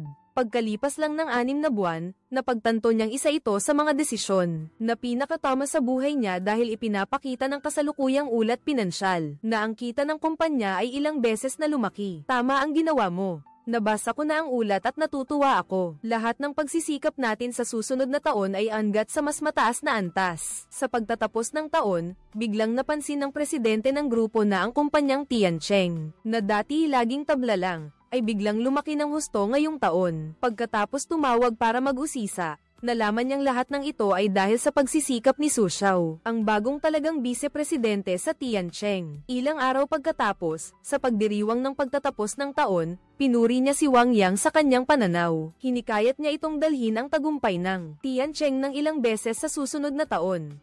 Narinig ni Wang Yang ang mga salitang ito. Agad niyang ipinagmayabang kay Chairman Su Xiao na hindi lang daw dalubhasa sa paggawa ng pera, kundi isa ring henyo sa pamamahala ng kumpanya na nagsagawa lang ng komprehensibong pamamahala sa budget. Sa loob lang ng kalahating taon, nalutas na niya ang problema ng korupsyon na bumabagabag sa kanya sa loob ng mahigit 15 taon. Tumulong para tumaas ng husto ang kahusayan ng kumpanya, ipinagmayabang ni Wang Yang. Sa pagkakataong ito, hindi pa niya namamalayan ng seryosong bagay na malapit nang mangyari sa kanya. Sa ngayon, mukhang umuunlad ang grupo. Pero sa totoo lang, laganap na ang korupsyon sa loob at napakataas ng panganib ng pagkabangkarote sa ngalan Ang chairman ang siyang pinuno ng kumpanya, pero ang 5 subsidiary, pati na rin ang mga senior cable manager, ay walang respeto sa kanya, kaya kailangan niya ng isang matalas na sandata sa kumpanya para tulungan siyang magsagawa ng reforma base sa pananaw ni Wang Yang kay Su Xiao. Siya ang natatanging pagpipilian. Kaya sa unang araw ng trabaho ngayong taon, nakatanggap si Wang Yang ng abiso ng paglilipat kay Su Xiao. Ang baby ko na pinaghirapan kong sanayin ay ililipat sa kumpanya na ang vice-presidente ng operasyon ay mas mataas pa sa posisyon ko bilang CEO sa sangay. Akala ni Wang Yang, pinag-usapan na ito ng grupo at ni Su Xiao noon pa man. Agad siyang pinatawag mula sa construction site at kinutya. Nakita raw niya ang pakinabang kaya nakalimot sa utang na loob. Binati siya dahil kapantay ko na raw siya. Bakit daw hindi niya sinabi sa akin ang ganitong kasayang balita? Pagkatapos basahin ni Su Xiao ang kautusan, nagtatakang sinabi niyang wala siyang alam tungkol dito. Ang sinabing ito ang nagbigay pag-asa kay Wang Yang. Hindi nakakalimutan ni Su Xiao ang suporta at tiwala sa kanya ni Wang Yang sa nakalipas na 2 taon. Hindi siya nag-atubiling talikuran ang pagkakataong ma-promote. Pinili niyang manatili sa tabi ni Wang Yang, pero malinaw na minamaliit niya ang sitwasyon. Pagkasabi niya nito, tumawag ang HR manager ng kumpanya para imbitahan siyang kumain. Ang tunay na layunin ay kumbinsihin si Su Xiao na tanggapin ang paglilipat. Tamang-tama dahil gusto ni Su Xiao na ipahayag ang kanyang paninindigan sa kumpanya. Kaya pumayag siyang makipagkita sa HR manager sa coffee shop sa ibaba. Sa paningin ng HR manager, isa itong napakagandang pagkakataon para kay Su Xiao. Walang dapat ipag-alala, pero tinanggihan siya ni Su Xiao dahil sa pag-alis sa Tiancheng. Ibig sabihin, ipagkanulo si Wang Yang at mahulog pa sa walang katapusang laban. Kapag nagpabeya, magiging katulad ng malapit na tauhan ng presidente ang kahihinatnan. Itatapon ng walang awa, dahil sa kawalan ng utang na loob ni Su Xiao. Labis na nainis ang pinuno ng departamento ng HR at agad na bumalik sa grupo para iulat sa presidente na hindi karapat-dapat si Su Xiao na ma-promote. Marami tayong ganyang talento. May kumpiyansa siyang tiyakin na mas marami pang mas mahusay kay Su Xiao. Ngunit nagpumilit ang presidente at ayaw magdeklara. Si Su Xiao lang ang gusto niya. Totoo ngang maraming taong may kakayahang katulad ni Su Xiao. Pero ang taong matuwid ay hindi nagpapadaig sa mga pagsubok. Sa buong korporasyon, siya lang ang natitirang hepe ng HR. Kaya wala siyang ibang magawa kundi gumamit ng marahas na paraan. Direktang magpadala ng isa pang abiso ng paglilipat. Idinidiin na kailangang pumunta si Su Xiao sa korporasyon para tanggapin ang posisyon. Sa loob ng 3 araw. Sa puntong ito, wala nang magawa si Su Xiao. Desidido na ang chairman. Kahit anong sabihin ng hepe ng HR, wala ring mangyayari. Maliban na lang kung magbago ang isip ng chairman. Pagkarinig nito ni Su Xiao, agad siyang tumawag sa korporasyon. Hinihiling sa chairman na bigyan siya ng pagkakataong makausap ng pribado sa loob ng 3 minuto. Nang makita ito ni Wang Yang, siya na mismo ang nagmaneho para ihatid siya sa kumpanya. Sa daan, ipinangako ni Su Xiao kay Wang Yang na kahit gaano karami ang tukso, hindi niya ito iiwan para magtrabaho sa kumpanya. Kung pipilitin siya ng chairman, magbibitiw na lang siya. Pagkatapos, babalik na lang siya sa kumpanya. Dahil dito, labis na nagpasalamat si Wang Yang. Sinabi mo na iyan, kaya kahit pumunta ka pa sa kumpanya, panatag na ako. Pero totoo kaya ang napag-usapan nila? Pagdating ni Su Xiao sa chairman, hindi pa siya nakakapagsalita. Binigyan siya ng kalaban ng isang kondisyong hindi niya matanggihan. Dahil dito, nakalimutan ni Su Xiao ang ipinangako niya kay Wang Yang. Sa tingin mo, anong presyo ang makatwiran para sa taunang kasunduan natin sa pagsupply ng bakal sa Baosteel? Bakit ako tinitingnan mo? Ikaw ang tinatanong ng boss. Isa lang ang pwedeng magdesisyon sa presyo ng bakal sa buong grupo. Sa ginawa niyang ito, gustong iparating ng chairman kay Su Xiao na ang promosyon ay simula pa lang. Ako mismo ang maghuhubog sa kanya sa hinaharap. Sa laki ng toksong ito, nawala ang pag-ayaw ni Su Xiao sa promosyon. Mabilis na naglaho sa isip niya, gusto lang niyang sagutin agad ang tanong ng chairman. Pero nang akmang magsasalita siya, biglang nagsalita ang receptionist para magpaalala. Tapos na ang 3 minuto. Oras na para umalis ka. Sa huli, hindi natupad ang pangakong manatili at magtrabaho sa Tiancheng. Nagdesisyon si Su Xiao na tradorin si Wang Yang at tanggapin ang alok ng chairman. Manatili sa punong tanggapan at maglingkod. Parang nawalan ng ulirat si Su Xiao habang pababa. Sabik na lumapit si Wang Yang para itanong kung ano ang resulta ng negosasyon. Tapos nang malaman niyang binigyan siya ng chairman ng ganoong kaakit-akit na kondisyon. Alam kong wala na akong pagkakataong mapanatili si Su Xiao sa tabi ko. Kailangan ko na lang tanggapin na ang pag-promote kay Su Xiao ay nakaapekto sa interes ni Mingwu. Ang posisyon ng vice-presidente ng grupo. Nabalak ni Mingwu na ibigay sa kanyang malapit na tauhan. Nang makita niyang nagtatampo ang kanyang tauhan, sinabi ni Mingwu na huwag muna siyang mangako na ang posisyon na ito ay mapupunta rin sa kanya. Kaya, sa unang araw na nanungkulan si Su Xiao, ginamit ni Mingwu ang kanyang posisyon bilang leader para hilingin sa lahat ng shareholder ng grupo na isantabi ang lahat ng kanilang gawain at maglakbay ng malayo para batiin si Su Xiao, na nagdulot para mawalan sila ng simpatiya sa kanya matapos sinadyang maghasik ng pagkakawatak-watak ni Mingwu. Nagsimulang isipin ng mga shareholder na ang bagong taong ito ay dinala ng presidente sa kumpanya para magpabagsak para tanggalin ang ilan sa kanila. Pero ang pinaka-nahirapan ngayon ay si Wang Yang simula nang umalis si Su Xiao sa Tiancheng. Ang negosyo ng kumpanya ay lalong bumabagsak. Ang mga natira sa kumpanya ay talagang hindi na kaya. Wala silang magawa kundi panoorin ang malalaking proyekto na kumakawala sa kanilang mga kamay. Matapos maging direktor ng negosyo ng kumpanya si Su Xiao, binigyan ka ng tungkuling bawiin ang mga utang na galing sa korupsyon. Ang unang 5 subsidiary ay may utang na 80 milyong NDT na natuklasan na noon pa sa kinaroroonan ni Yaming. Dati, sinubukan na ng direktor ng negosyo na maningil sa loob ng mahigit 5 taon, pero walang nangyari. Kaya kung gusto ni Su Xiao na harapin ang mga matandang tuso sa mga subsidiary, tiyak na hindi rin magiging madali. Kung hindi mo mabawi ang pera, gagamitin nila ito para atakihin ka. Buti na lang, boyfriend na ngayon ni Su Xiao si Yaming. Siguradong hindi kanya pahihirapan. Aktibo siyang pumunta para kumbinsihin ang tiyuhin mo na isauli ang pera sa korporasyon. Lalo siyang nagalit nang marinig iyon.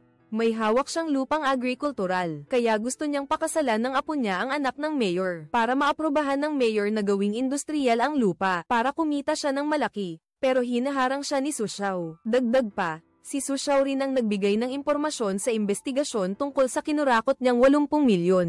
Lalo siyang nagalit kay Su Xiao, kaya kahit anong sabihin mo, ayaw niyang isauli ang pera. Nakakatulong lang siya sa atin sa korporasyon. Subukan mong isipin kung ang tauhan ni Mingwu ang nasa posisyon na yon. Anong gagawin niya kahit pumayag ng magbayad? Pero pagkatapos, palihim kang nagdagdag ng kondisyon sa kanya. Pinipilit siyang hiwalayan si Yaming. Kung hindi ka magbabayad. Hindi pumayag si Su Xiao, kaya pinagalitan siya. Dahil sa sobrang galit, inatake siya ng stroke. Pagkatapos nito, ginamit ito ng mga walang pusong tao para atakihin si Su Xiao. Napakabilis ng mga pangyayari kaya labis na natakot si Su Xiao. Pagkatapos, tumawag siya ng ambulansya kahit nailigtas ang buhay ng tiyuhin ni Yaming. Pero naging baldado siya, na malinaw na kagagawan niya mismo. Pero ang unang ginawa niya pagkatapos magising, ay isulat sa papel kay Yaming na si Su Xiao ang nanakit sa kanya. Sa laki ng gulo, tuwang-tuwa ang mga matataas na opisyal ng kumpanya. Agad nilang inatake si Su Xiao at isinisi sa kanya ang lahat. Sinamantala ang pagkakataon para paalisin siya sa kumpanya, para sirain ang plano ng reforma at pagtanggal ng korupsyon ng presidente. Nag-post sila ng artikulo sa internal forum. Sinasabing may relasyon si Su Xiao sa presidente, kaya raw siya naging vice-presidente ng sales. Hindi matunton ng ng kumpanya ang IP address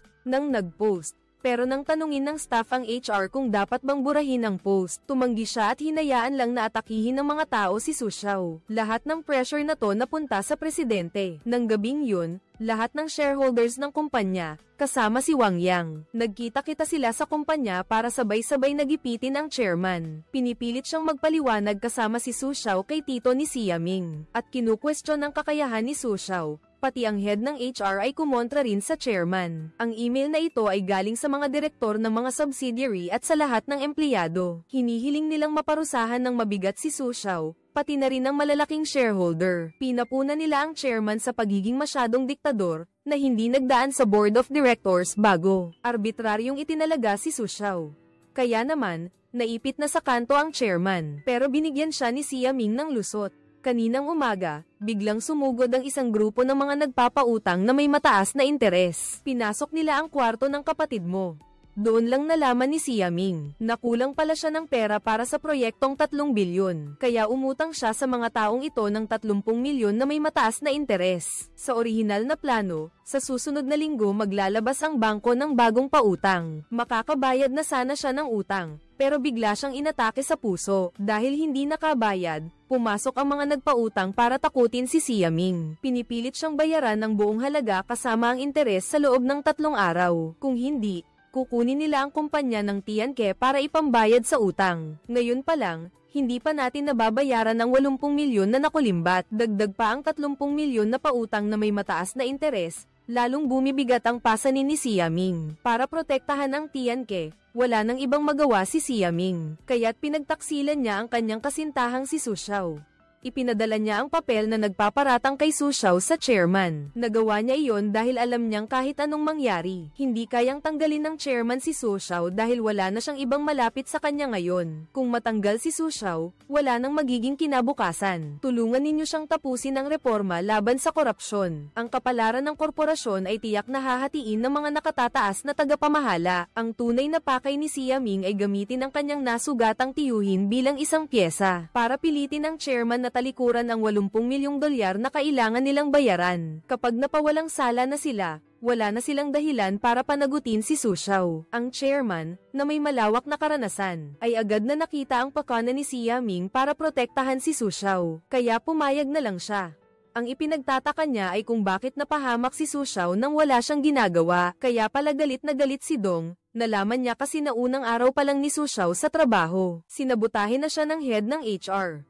Galit na galit siya nang malaman niyang isang hamak na empleyado ay nangahas na agad siyang kalabanin. Kaya pinatawag niya ang head ng HR sa pamamagitan ng kaibigan niyang si Su Xiao. Ano ba yung seremonya ng pagtanggap kay Su Xiao? Bakit niyo pinilit na dumalo ang mga shareholder? Sinaman agad ng tingin ng head ng HR ang empleyadong nagsumbong sa kanya. Pagkatapos ay nagpaliwanag na utos lang daw iyon ng vice-presidente. Parang ang pakay ni Mingwu sa ginagawa niya ay tulungan ako para mabilis na masanay si Zhu sa trabaho. Pero ang totoo, gusto niyang kamuhiin siya ng lahat ng stockholder. Para sa matandang stockholder na to, abala siya noon sa paglutas ng problema sa groundbreaking para sa mga proyekto ng kumpanya. Kaya ginamit ni Mingwu ang kanyang posisyon bilang presidente para pilitin siyang pumunta rito para batiin si Su Xiao. Kaya ganun na lang ang galit niya kay Su Xiao.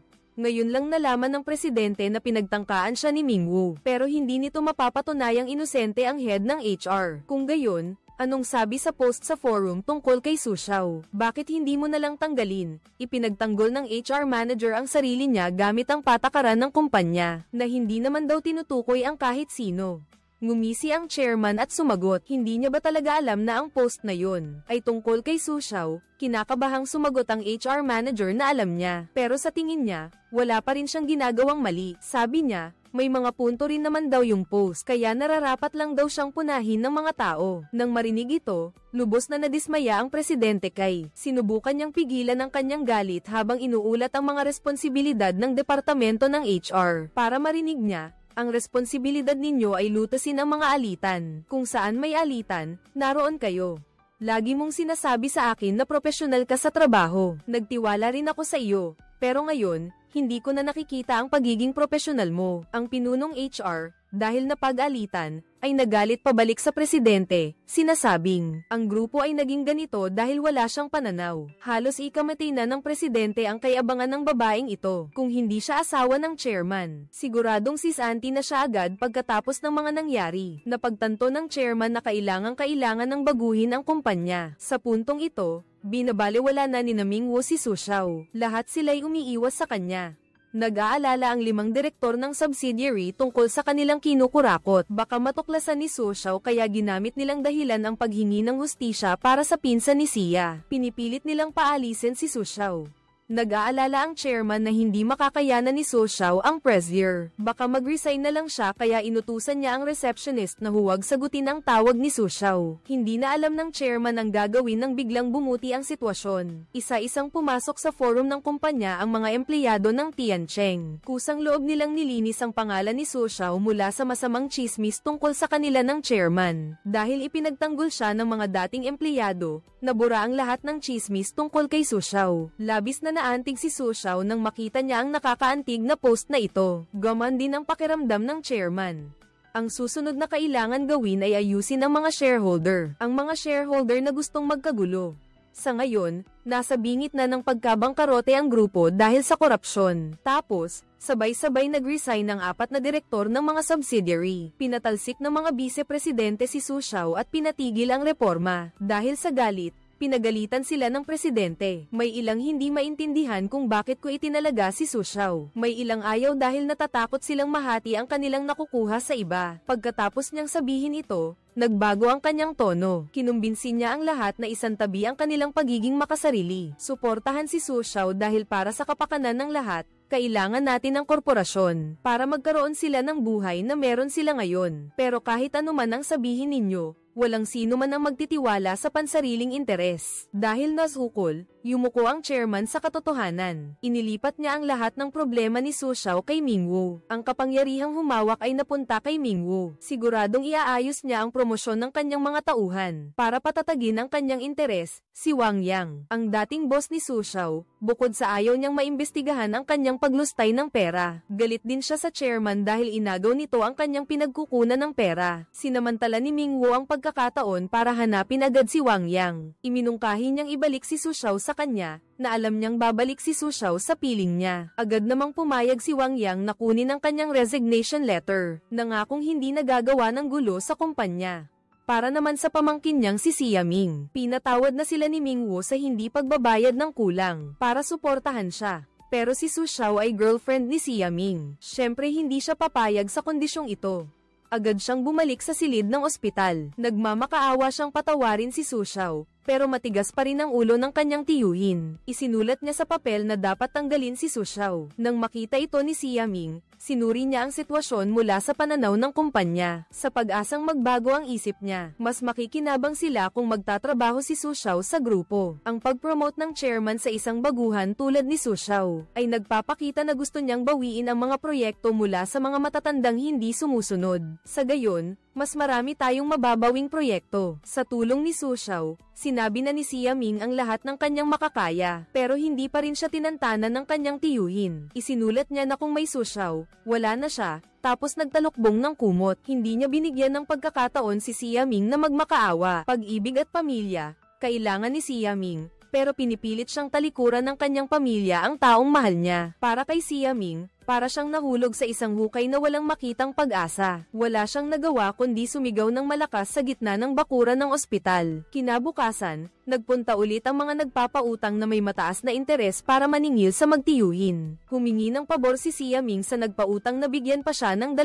araw. Pagkarinig nito, agad tumayo ang nagpautang at balak saktan si Xia Ming. Dahil matagal na niyang nakasama ang mga ito, alam ng kanyang tiyuhin na hindi siya nagbibiro. Sinubukan niyang gamitin ang lahat ng kanyang lakas para gamulong sa lupa. Lumuhad siya at nagmakaawa sa nagpautang na patawarin si Xia Ming. Ayaw ni Xia Ming na mapahiya ang kanyang tiyuhin kaya balak niya itong itayo, ngunit itinulak siya nito palayo.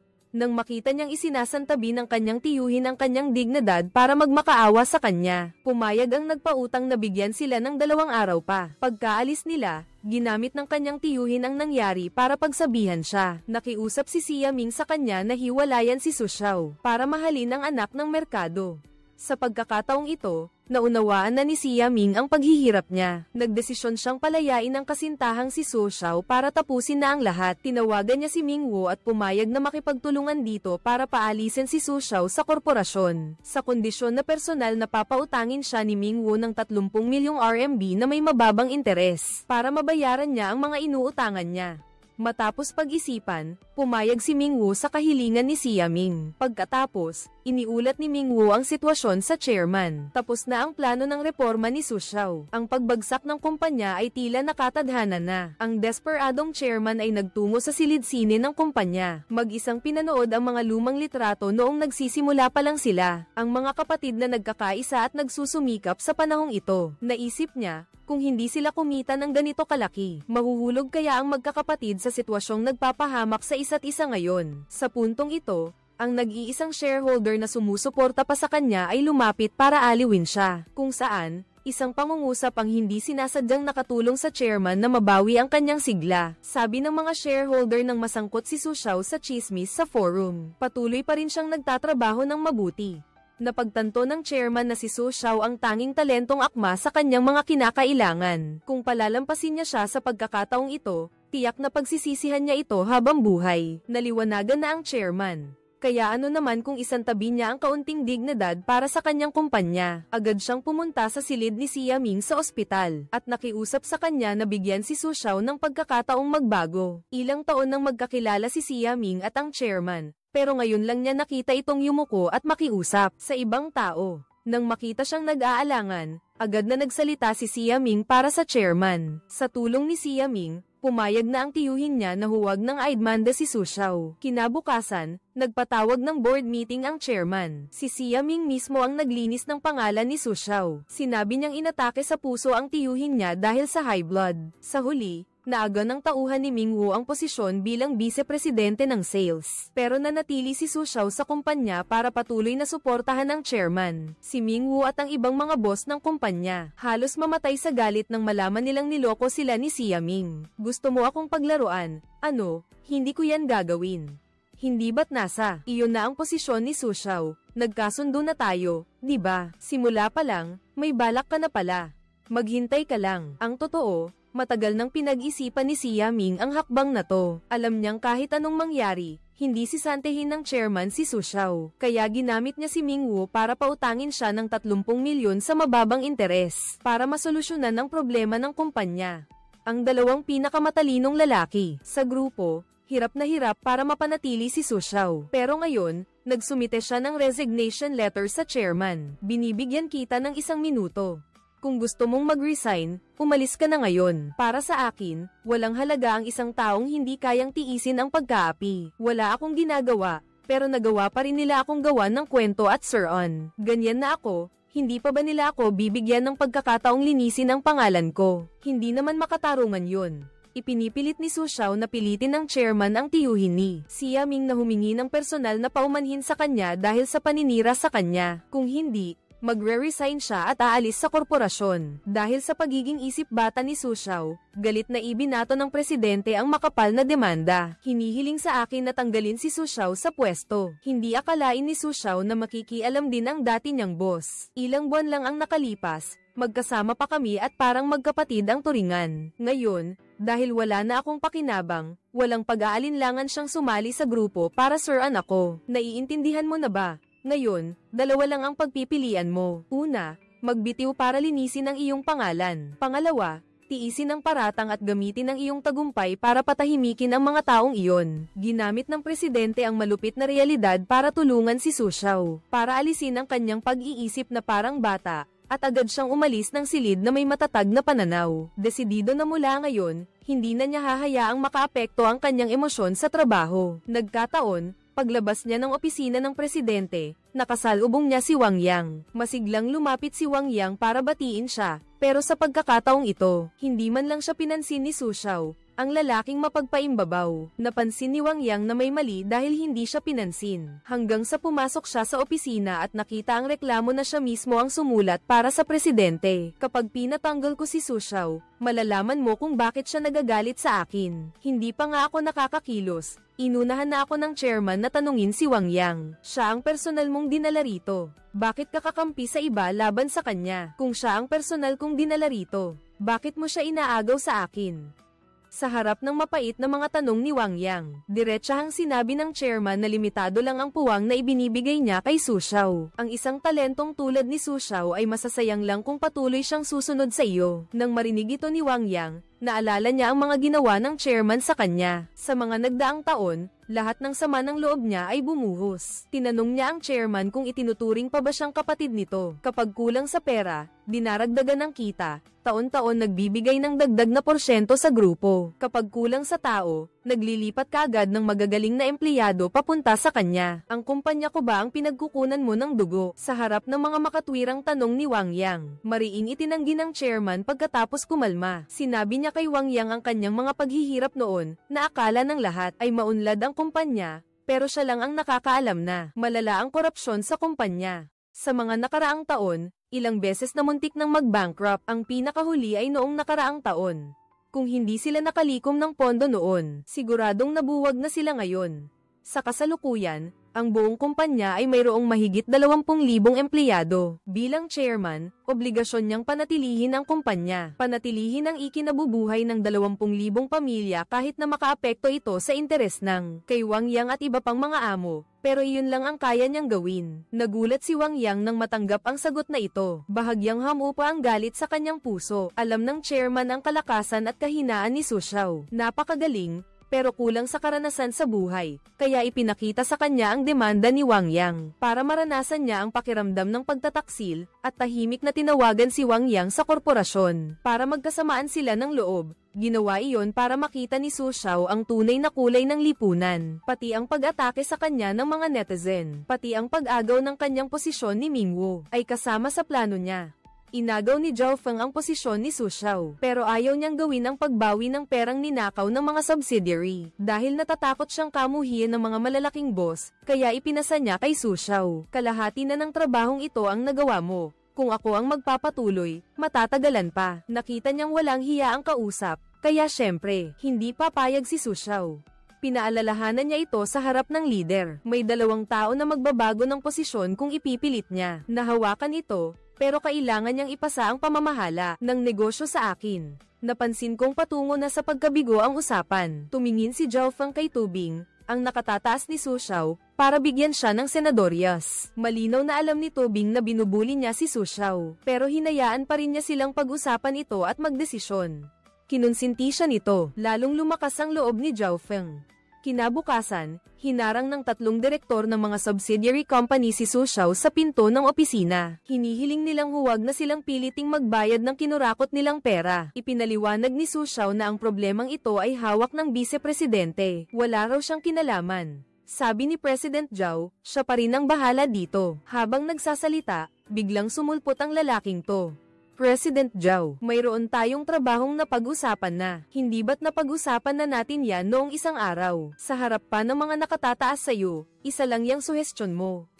Kailan ako pumayag? Dito na napagtanto ni Su Xiao na minamaliit niya ang lalaking walang hiya na to. Wala siyang nagawa kundi pauwiin muna ang 3 direktor. Pumunta na naman ako sa office para kausapin siya. Pero ang nangyari, ginantihan ako ni Zhao Feng at sinabing kulang ako sa responsibilidad. Nang makita yun ni Xu Ping, sumang-ayon din siya kay Zhao Feng at ibinunton lahat ng sisi kay Su Xiao. Pero hindi niya kayang utusan si Su Xiao na gawin to ng harapan. Sa harap, sinabi niyang itabi muna ang bagay na to. Pero pagkatapos, sinadya niyang imbitahan si Su Xiao sa isang palihim na kainan. Nagpapahiwatig na kailangan niyang tanggapin ang misyon na kolektahin ang mga pondong kinurakot. Kaya ginawa yun ni Xu Ping. Dahil bukod sa kasama niya sa barko si Zhao Feng, alam niyang wala itong silbi. Kung siya ang papupuntahin para maningil, siguradong hindi makakasingil. Kaya't sa simula pa lang, si Su Xiao na ang pinili niya. Gusto man niya o hindi, kailangan niyang gawin.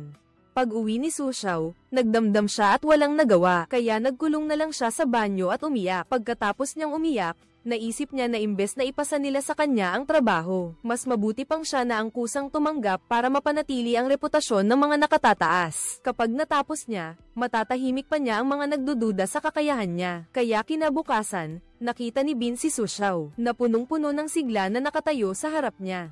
TNG, handa na po akong bawiin ang perang ninakaw. Magaling. Samantalahin mo na ang oras para ayusin yan. Matagal na itong nakabinbin. Maya-maya, si Su Xiao ay nagsumite ng kanyang plano sa paniningil ng utang sa pinuno ng Departamento ng Pamumuhunan. Ngunit tinanggihan niya ito sa dahilang hindi pa napapanahon. Walang magawa, napilitan siyang gumamit ng pinakamalupit na paraan. Una, nagpadala siya ng abiso sa takdang araw ng pagbabayad sa 4 na direktor ng mga subsidiary company. Tapos personal siyang pumunta sa kumpanya nila para mag-imbestiga. Doon niya nalaman na hindi naman pala nila sinasadyang hindi magbayad, kundi wala talaga silang pambayad.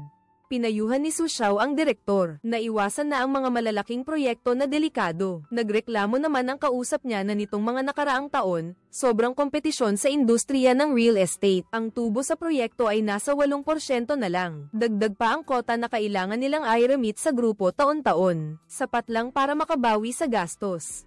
Nagulat si Su Xiao at tinanong siya kung may problema ba sa pamamahala ng proyekto. Nabanggit mo pa, Lalong nagalit ang direktor.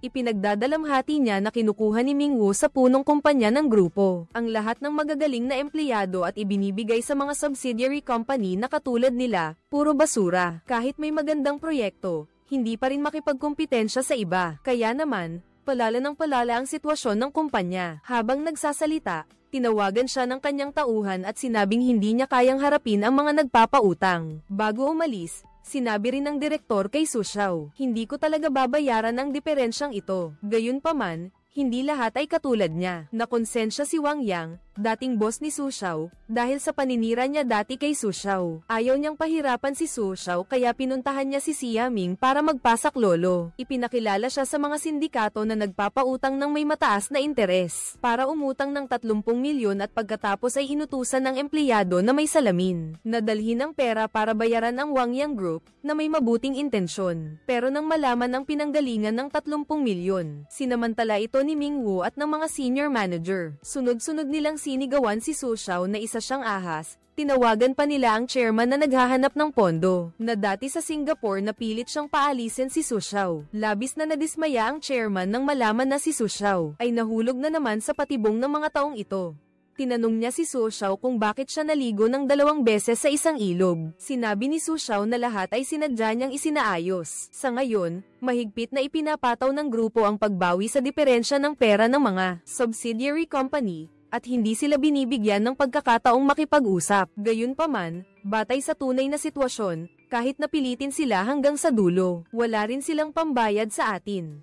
Ang dating paraan ng paniningil na iminungkahi mo. Lahat ng pwedeng lumutas sa mahirap na problemang ito ay tinanggihan ng mga pinuno ng departamento. Kaya mo sinadyang ibunyag ang pagtanggap ni Wang Yang ng pera para palakihin ang isyu at gamitin itong pagkakataon para gipitin ang mga pinuno para pilitin silang pumayag sa plano mong maningil ng utang. Nagtaka raw ang chairman nang marinig ito at tinanong si Su Xiao kung bakit nahihirapan ang mga subsidiary. Pero hindi pa raw nila nakikitang nagreklamo sila sa grupo. Sabi nila, ang pera raw ng kumpanya ng Tianke ay napunta na lahat sa 30 bilyong proyekto. Pero pinipilit pa rin daw silang magbayad ng utang, at hindi na raw natin kailangang alalahanin kung saan kukuha ng pera. Ilang beses na ring humiling ang mga direktor ng ibang sangay sa HR na ilipat ang mga mahuhusay. Pero inilipat naman ng head ng HR ang lahat ng magagaling kay Mingwu. May ilang kumpanya na walang pera at hindi kayang tumanggap ng malalaking proyekto. Umaasa silang tutulong ang grupo, magbibigay ng kapital sa kanila. Pero sabi naman ng investment department, mas kikita ng 11% kung ipapahiram sa labas, kumpara sa 8% lang sa mga sangay. Tanga lang ang magpapahiram sa kanila. Sabi ni Su Xiao, maraming beses nang nagreklamo ang mga sangay, pero walang nagmamalasakit kung mabuhay sila o mamatay. Kaya naman nagkaisa sila para labanan ng korporasyon. Pagkatapos marinig ang reklamo ni Su Xiao, doon lang nalaman ng chairman na mas malala pa ang problema ng korporasyon kaysa sa inaakala niya. Kinabukasan, nagpatawag ang chairman ng board meeting. Ipinahayag niyang kakanselahin ang lahat ng utang ng mga subsidiary company at pagsasamahin ang 5 subsidiary company sa isa pagkatapos ng pagsasanib. Ibig sabihin, magkakaroon ng pagbabago sa mga interes. Para sa lahat ng naririto, ito ay isang pagkakataon. Kaya naman, ang panukalang ito ay sinang-ayunan ng lahat ng mga shareholder. Ngunit sa ngayon, ang pinakamahalaga ay kung sino ang mamamahala sa pagsasanib na ito, dahil ito ay hindi direktang magdedesisyon kung sino ang magiging kandidato para sa posisyon ng Pangulo. Sabik si Mingwu na imungkahi si Zhao Feng, ang pinakamalapit sa kanya, ang pinuno ng grupo, para pangasiwaan ang reforma mula sa Ping. Hindi rin nagpahuli si Ping at iminungkahi si Su Xiao, ang kanyang tauhan. Inaasahan na ito ng chairman kaya iminungkahi niyang paglabanin silang dalawa. Ang bagong CEO ng kumpanya ay magkakaroon ng kapangyarihang katumbas ni Mingwu. Hawak niya ang kalahati ng imperyo ng grupo, kaya pagbalik ni Mingwu, inutusan niya si Zhao Feng. Kailangan mong makuha ang posisyon ng team leader. Sa reformang ito, siguradong kakampi ng chairman si Su Xiao. Huwag kang mag-alala, sa pagkakataong ito, boboto ang board of directors. Aayusin ko na kung ilang boto ang makukuha ko para sa'yo. Sa mga araw na ito, kailangan mo ring makihalubilo. Naiintindihan mo ba? Basta't magtagumpay ang pagsasanib ng kumpanya, magiging matatag ang karera mo sa hinaharap. Pagkatapos kong magretiro, mapapasayo ang posisyong iyan. Kung ang mga tauhan ni Mingwu ay talagang makukuha ang posisyon ng general manager ng kumpanya, si Lin Min, isang direktor na laging kalaban niya, ay siguradong unang matatanggal sa laro. Alam ito ni Lin Min kaya agad niyang hinanap si Xia Ming, at nag-alok ng pakikipagtulungan para maging direktor ng bagong kumpanya si Xia Ming. Pagkatapos ay paalisin ng lahat ng matatanda na ang alam lang ay kumita ng palihim para silang dalawa ang magmay-ari ng kumpanya. Hindi rin ako gaanong interesado sa usapin ng konstruksyon. Pagdating ng panahon, kayong magtiyuhin na ang magdedesisyon sa lahat ng kontrata. Sa tingin mo ba ayos lang iyon? Naakit ang tiyuhin ni Xia Ming sa plano ni Lin Min. Agad niyang tinawagan si Xia Ming para pag-usapan kung dapat ba silang pumayag. Alam ni Xia Ming ang tunay na lakas ni Lin Min. Ang subukang pabagsakin ng malaking puno tulad ng Mingwu ay parang panaginip lang. Sinabi niya sa kanyang tiyuhin na ang korporasyon ngayon ay parang isang putikan. Mas mabuting huwag nang makisawsaw pa. Ang mga ipinangako ni Lin Min ay puro salita lang. Maganda nga sa pandinig, pero walang kabuluhan. Magulo ang isip ng tito mo ngayon. Wala ba tayong gagawin kundi panoorin na lang silang kunin si Tianke? Kung ganun, para saan pa ang mahigit 10 taon mong paglilingkod? Kinukutya ka ni Xia Ming na hindi ka marunong umunawa. Ang pagsasanib na ito ang pinakamagandang pagkakataon para humiwalay tayo. Sa totoo lang, matagal nang hinihintay ni Xia Ming ang araw na ito. Palagi siyang nag-iisip kung paano magiging sariling pag-aari niya si Tianke. Ngayong nagsanib ang 5 kumpanya, at muling paghahati-hatian ng kita, ang kaguluhan sa loob ng grupo ang pinakamagandang pagkakataon. Naiintindihan ng kanyang tiyo ang magandang intensyon ni Xia Ming, pero alam niyang tusong masyado ang presidente. Kung malalaman niya ito, patay silang magtiyuhin. Kaya nag-atubili siyang sumang-ayon sa plano ni Xia Ming. Sinabi ni Xia Ming sa kanya na magpagaling na lang at siya na ang bahala sa lahat. Pagkatapos, pinuntahan niya si Lin Min, pero hindi ito sumang-ayon o tumanggi sa alok niya. Sa kabilang banda, pinuntahan ni Mingwu si Wang Yang at nangakong pagkatapos ng pagsasanib, gagawin niya itong leader sa grupo. Hindi ambisyoso si Wang Yang gaya ni Xia Ming. Kahit pangarap ko yan, ang laki ng oportunidad na nasa harap ko. Kung gusto kong maging CEO ng kumpanya, ang unang hakbang ay dapat ang kakampi ko ang maging pinuno ng reforma. Ngayon, sina Su Xiao at Zhao Feng lang ang naglalaban para sa posisyon. Kaya kinumbinsi ni Lin Yang ang HR manager na iboto si Su. Sayang, hindi sapat ang alok niya para masiyahan ng HR manager. Sa halip, kinutya pa siya nito nang tumayo ang HR manager para umalis. Tinawag ni Lin Yang ang HR manager at ipinagpatuloy ang pangungumbinsi. Yung 4 na direktor ng subsidiary company na yun, nagsimula kasama ang chairman noong mga unang araw pa lang. Kaya magkakaroon sila ng sentimental na koneksyon sa isa't isa. Ikaw, isa ka lang tagalabas. Kapag nagkamali ka ng kinampihan, malala ang magiging resulta. Hindi pinansin ng HR manager ang babala ni Lin Min. Pagka-uwi niya, nakipagpalitan siya ng pabor kay Mingwu. Sabi niya, iboboto niya si Zhao Feng ngayon. Pagkatapos maglisting sa stock market ang grupo, uupo na lang daw siya at magpapasasa. Nagkasundo ang 2 taong may parehong layunin na magtulungan. Matapos ang botohan, si Mingwu ay nakakuha ng 4 na boto sa 7. Samantalang si Su Xiao naman ay mayroon lamang 3 boto ng presidente. Akala ni Mingwu at ng pinuno ng departamento ng pamumuhunan na panalo na sila. Ngunit hindi nila inaasahan na ang presentasyon ng plano ni Su Xiao ay tinalo si Zhao Feng. Sa puntong ito, nagkaroon ng epekto ang babala ni Lin Min sa pinuno ng departamento ng HR. Kaya't pinagtaksilan ng pinuno ng departamento ng HR si Mingwu at bumoto kay Su Xiao. Nagtaas din ng kamay ang malaking shareholder dahil naantig sa plano. Nang makita ito ni Mingwu, sumunod na rin siya sa nakararami at bumoto kay Su Xiao. Kaya pala, si Zhao Feng na akala niyang mananalo, 1 boto lang ang nakuha, pero hindi basta sisuko si Mingwu. Agad siyang lumapit kay Xu Ping para hilingin na gawing deputy leader si Zhao Feng. Matapos may talaga bilang team leader na namamahala sa pagsasanib ng mga kumpanya. Ang unang miyembro ng team na pinili ni Su Xiao ay ang dating assistant ng chairman. Kinalabasan, hindi pa nagtatagal nang magkita sila, may lumabas ng liham ng reklamo sa opisina. Inaakusahan siyang nagtatrabaho para mag-speculate sa stocks. Inaasahan ko na to. Walang maniniwala sa mga walang basang akusasyon na yan. Inosenteng inalo ni Su Xiao ang kausap niya na huwag nang intindihin ang mga bagay na yon. Pero sa sumunod na segundo, tumunog ang telepono niya. Tumawag ang HR manager at sinabing itigil niya ang lahat ng trabaho. Pumunta siya sa headquarters para imbestigahan.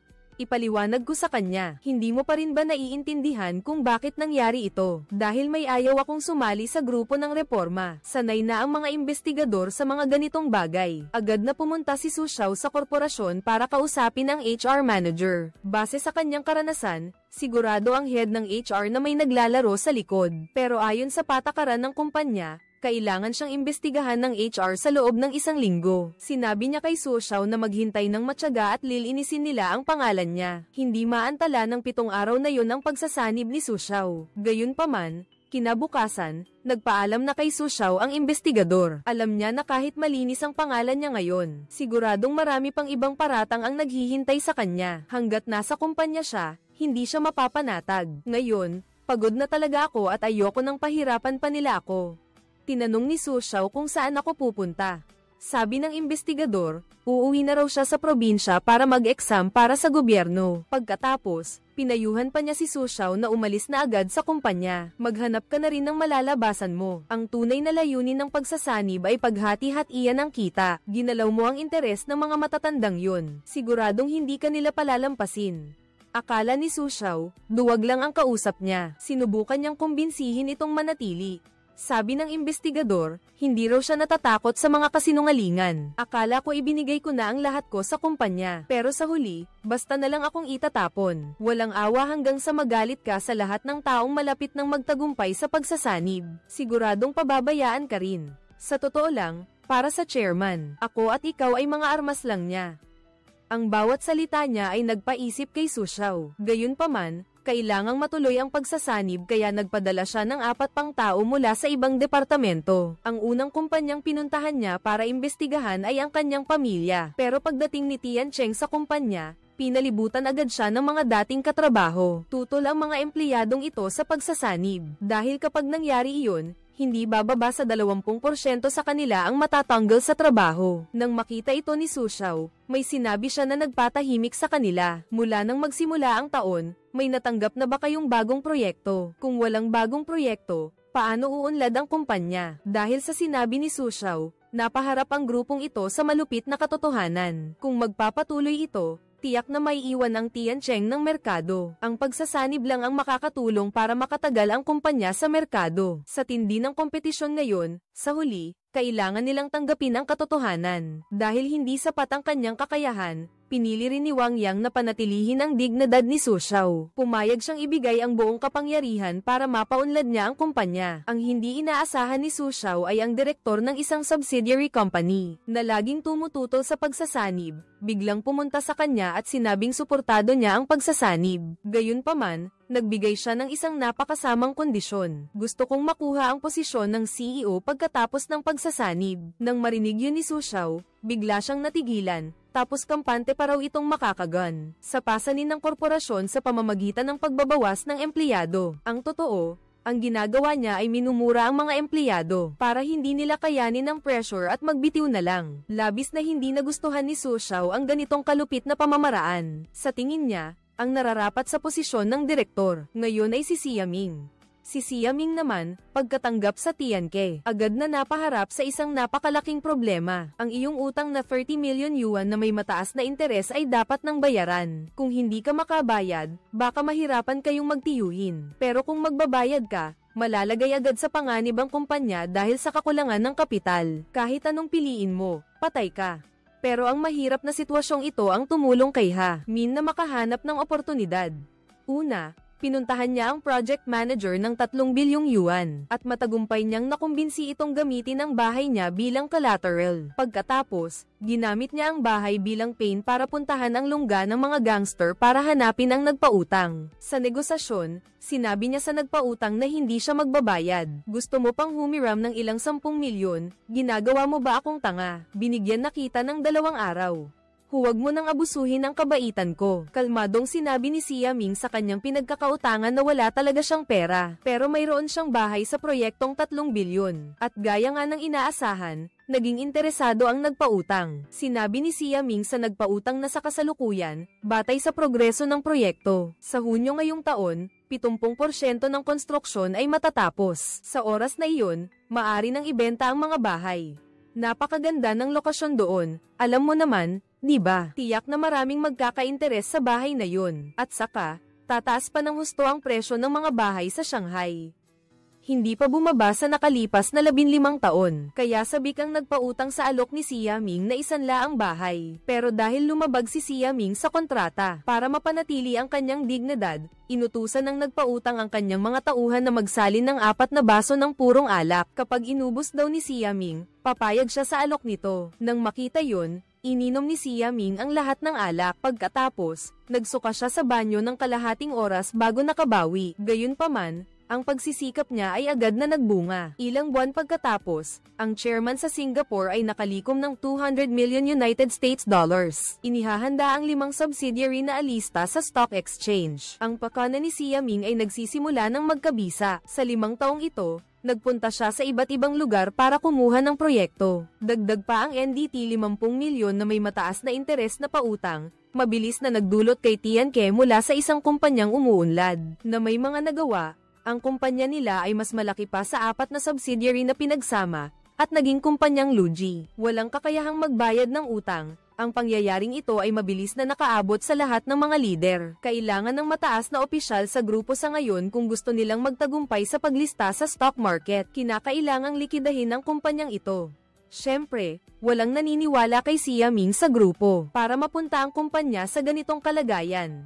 Agad na inutusan ng chairman ang pinuno ng investment department na personal na pumunta sa Tianke para mag-imbestiga at hanapin ang mga pagkakamali ni Si Yaming. Ngunit sa kasamaang palad, hindi lang sila nakahanap ng kahit ano, nahulog pa sila sa bitag niya. Nang makita nilang iniimbestigahan ng grupo ang Tianke, nag-alala ang mga nagpapautang at akala nila may malaking nangyari sa kumpanya. Agad niyang dinala ang kanyang mga tauhan sa Tianke para takutin si Yaming na bayaran agad ang kanyang utang ng cash. Sa ngayon, umabot na sa 50 milyon ng kapital at interes. Sa puntong ito, nagkunwari si Yaming na walang kinatatakutan. Ginalit niya ang nagpautang kaya nawala ito sa sarili. Nagpadala siya ng ilang dosenang tao sa construction site ni Tianke para man-iron ng gamit. Ang magulong eksenang ito ay agad na nakarating sa chairman at sa mga senior leader sa grupo. Agad na inutusan ng chairman si Su Xiao at ang kanyang sekretarya na makipagnegosasyon sa nagpautang. Isa lang ang hiling ng nagpautang, sa loob ng 3 araw. Kailangan daw bayaran ng korporasyon siyang 80 million yuan tungkol dito. Imposible, sabi ni Su Xiao. Kahit pumayag ang korporasyon, aabutin pa rin ng panahon. Direktang inihagis ng nagpautang ang demanda ng korte sa harap nila. Sa kabilang banda, hindi talaga makahanap ng anumang butas si Yaming ang pinuno ng Departamento ng Pamumuhunan. Akala talaga nila'y nalugi na si Tianke. Nang gabing iyon, agad na nagpatawag ng emergency meeting ang mga lider ng korporasyon. Ang pinakamagandang resulta pagkatapos ng negosasyon ay tanggalin si Tianke sa korporasyon para maiwasan ang epekto sa plano ng paglilista sa stock exchange. Ang 3 salitang sang-ayon ako ng chairman ay isang sabuatan para ilipat ang kumpanyang Tianke sa pribadong pag-aari ni Si Yaming. Halos 70% ng magtagumpay hanggang sa likidahin ng korporasyon ang kumpanya. Kailangan mo lang maghanap ng papalit sa iyo para bilhin ito. Gayunpaman, hindi nagtagal, biglang natuklasan ni Su Xiao ang sikretong matagal nang itinatago ni Si Yaming. Iyon ay mayroon pa siyang napakalaking lupang agrikultural na hindi pa naiuulat sa mga nakatataas. Higit pa rito, nang pauwi na siya mula sa trabaho, hindi niya sinasadyang marinig na malapit nang tumaas ng husto ang presyo ng lupang iyon. Pag-uwi niya, kinuha niya ang mapa ng lungsod. Sinuri niya ang magiging pag-unlad nito. Sa huli, napagpasyahan niyang walang hanggan ang potensyal ng lupang ito. Sa puntong ito, naunawaan na niya ang ambisyon at balak ni Si Yaming. Kinabukasan, pumunta siya sa lupang iyon para kumuha ng 10 ebidensya. Natuklasan niyang maraming taong nakatira dito. Nakita niya ang isang construction worker na nagtatayo ng pader, kaya nilapitan niya ito. Nalaman niyang lahat ng nakatira dito ay mga retiradong empleyado. Noong araw ni Tianke, lahat ay nagpakahirap magtrabaho sa Tianke. Hindi inaalala ang pamilya kaya ngayon wala na silang mapuntahan. Kaya si Yaming ang kusang nag-ayos na dito sila manirahan, magtanim, at bayaran sila. Kasabay nito, nangako pa siya na sa susunod, sa lupang ito, magtatayo ng proyekto ng pabahay. Bibigyan sila ng bahay. Ngayon lang nalaman ni Su Xiao na itinatago ni Si Yaming ito sa grupo dahil gusto niyang magkaroon ng mapayapang tahanan ang mga retiradong empleyado sa kanilang pagtanda. Kasabay nito, nag-aalala rin siya sa pagiging mapagbigay niya. Naniniwala ako na walang sino man ang lubos na makakaintindi. Ang lahat ng ginawa mo Iniisip ng mga matataas na opisyal ng kumpanya na sinasadya mong itago ang lupang ito para makabawi ka pagkatapos mali ka dati ang Tianke. Hindi naman mali ang iniisip nila, naghukay ka ng isang malaking hukay para mahulog ang lahat. Naisip mo ba kung anong gagawin ng chairman kapag nalaman niya ito? Ikaw ang taong may paninindigan sa ginagawa mo. Hindi kailanman pinagsisihan ni Xia Ming ang mga ginawa niya. Sinabi niya kay Su Xiao na huwag mag-alala sa kanya. Gawin mo lang ng maayos ang trabaho mo, at tapat na iulat sa korporasyon ang lahat ng nakita mo. Ang mga taong narito, ipag-aayos ko sila ng ibang lugar. Anumang parusa ng korporasyon, tatanggapin ko ng walang pasubali. Para protektahan sina Xia Ming at Su Xiao, huwag nilang iulat ito sa korporasyon. Sa ngayon, wala pang alam ang mga matataas na opisyal. Sumusunod pa rin sila sa planong likidahin ang kumpanya ni Xia Ming. Kasabay nito, ang utang na may mataas na interes na 80 milyong NTD ay dapat nang bayaran. Sinugod ng nagpautang kasama ang kanyang mga tauhan ng punong tanggapan ng korporasyon para maningil ng pera. Sabi ni Bin sa kanya, yung korporasyon ay hindi talaga sapat ang 80 milyon, pero ibinebenta na nila ngayon. Nagmamakaawa si Tianke sa kanya na bigyan sila ng kaunting panahon. Nagulat ang nagpautang nang marinig niya ito. Kaya pala sinasadya ni Xia Ming na hindi magbayad. Isa lang pala akong pyesa na ginamit niya para masakop niya. Nang maisip ito ni Tianke, biglang nagbago ang ugali ng nagpautang ng 180 degrees. Pumayag siyang bigyan si Tu Bin ng kaunting panahon.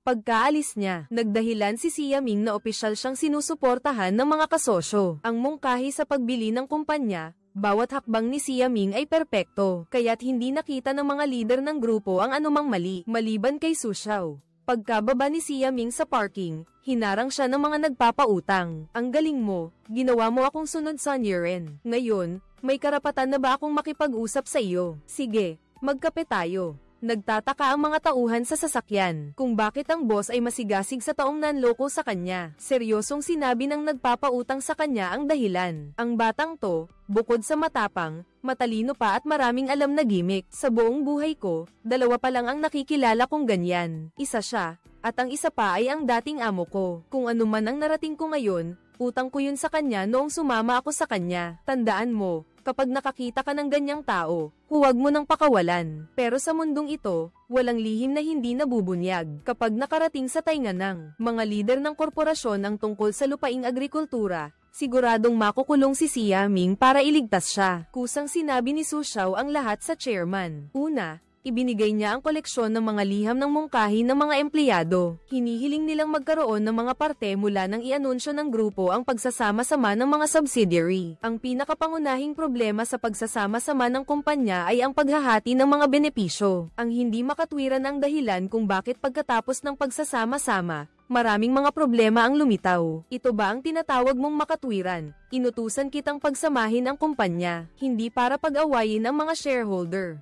Nang marinig ito, iminungkahi ni Su Xiao na dalhin ang chairman sa isang lugar. Iyon ay ang lupang agrikultural sa labas ng Xia Ming. Maraming empleyado ng kumpanyang Tianke doon. Pagkatapos nilang magretiro at walang mauwian, nagtayo sila ng napakaraming bahay sa lungsod na ito. Pero wala ni isang bahay na pagmamay-ari nila. Naantig ang presidente sa kabutihan ni Su Xiao. Nag-atubili siya. Pero sa huli, nagpa siya pa rin siyang sumama sa kanya doon. Pagkabalik niya, agad niyang tinawag si Xia Ming sa opisina. Sa tagal-tagal, isa lang ang naglakas loob na lokohin ako. Sinasadya niyang pabagsakin ang Tianke para mabaygo ang pagsasanib ng kumpanya. Ang pagkabigo ng pagsasanib ay nakaapekto sa pagpapalabas ng stock ng korporasyon. Mas mahalaga ba yang 30 pamilya kaysa sa 20,000 pamilya sa korporasyon? Ngayon, pananagutan mo ang ginawa mo.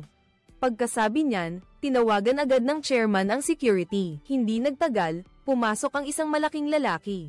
Tipunin mo ang mga tauhan mo para sa akin. Maya-maya, may kailangan kang asikasuhin.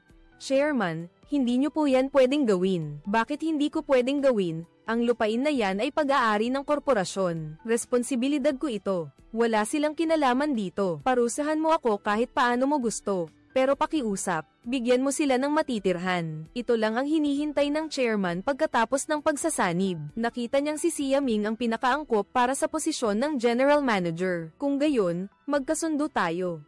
Pananatilihin ko ang mga taong iyon sa kondisyon na ikaw ang magiging direktor ng bagong kumpanya pagkatapos mong ayusin ang problema kay Siaming. Agad na tinawagan ng chairman si Su Xiao para ipagpatuloy ang pag-sasanib at ang plano na magkaroon ng shares ang lahat ng empleyado. Mukhang maayos ang lahat. Pero nang sabihin ng chairman ang kanyang intensyon na i-propose, itinaas si Siaming bilang direktor kasama si Mingwu. Tutol sila dahil nalugi ng husto ang Tianke dahil kay Siaming. Ngayon, gagawin pa siyang direktor, para na lang nilang pinaglalaroan ang Tianke. Kaya naging ganito dahil sa husay niya. Desidido na sila. Hindi matanggap ni Mingwu ang katotohanan. Sa hinaharap, si Siaming ang magiging vice-presidente ng grupo. Ang posisyong hinintay ko ng mahigit 10 taon, basta na lang mawawala. Huwag mo akong sisihin sa gagawin ko. Ipinapaliwanag ni Su Xiao ang mga bagong patakaran sa mga matataas na opisyal. Nakakuha ang lahat ng nakakagulat na balita. Ang chairman ay dinala sa presinto para imbestigahan. Ang plano na ipamahagi ang shares sa lahat ng empleyado ay hindi pa natatagalan ng ipatupad ng biglang ginipit ang chairman ng maraming shareholders. Pinabaon ni Siaming sa utang si Tianke. Hindi lang hindi pinarusahan ng chairman, itinalaga pa siya bilang direktor. Hindi yan makatwiran kahit na ganoon pa man. Hindi rin ito mapapatunayan na may lihim na transaksyon ang chairman kay Siaming. Pagkarinig ni Mingwu, agad siyang nagpatawag ng saksi. Ang taong iyon ay walang iba kundi ang gwardiyang pumunta sa opisina ng chairman noong nag-uusap sila ni Siaming. Bagamat hindi niya narinig ang buong detalye ng pag-uusap ninyong dalawa, may narinig siyang isang pangungusap. Kung gayon, gawin na natin ang deal.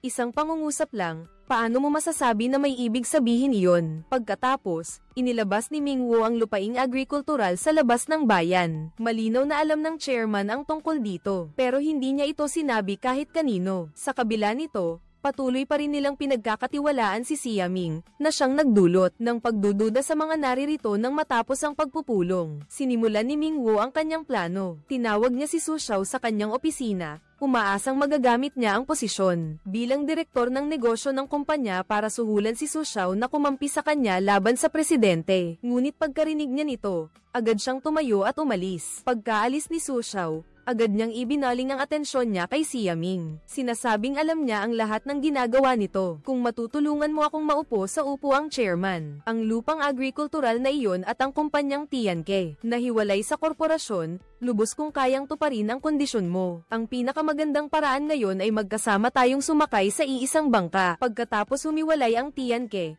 hawak mo ang 49% ng mga shares. Ako ang kakatawan at hahawak ng shares para sa iyo. Kaya, nagtulungan na sina Siaming at Mingwu. Sa kabilang banda, alam ni Su Xiao na kung gusto niyang maging ligtas ang chairman, kailangan niyang kumbinsihin ang mga lider.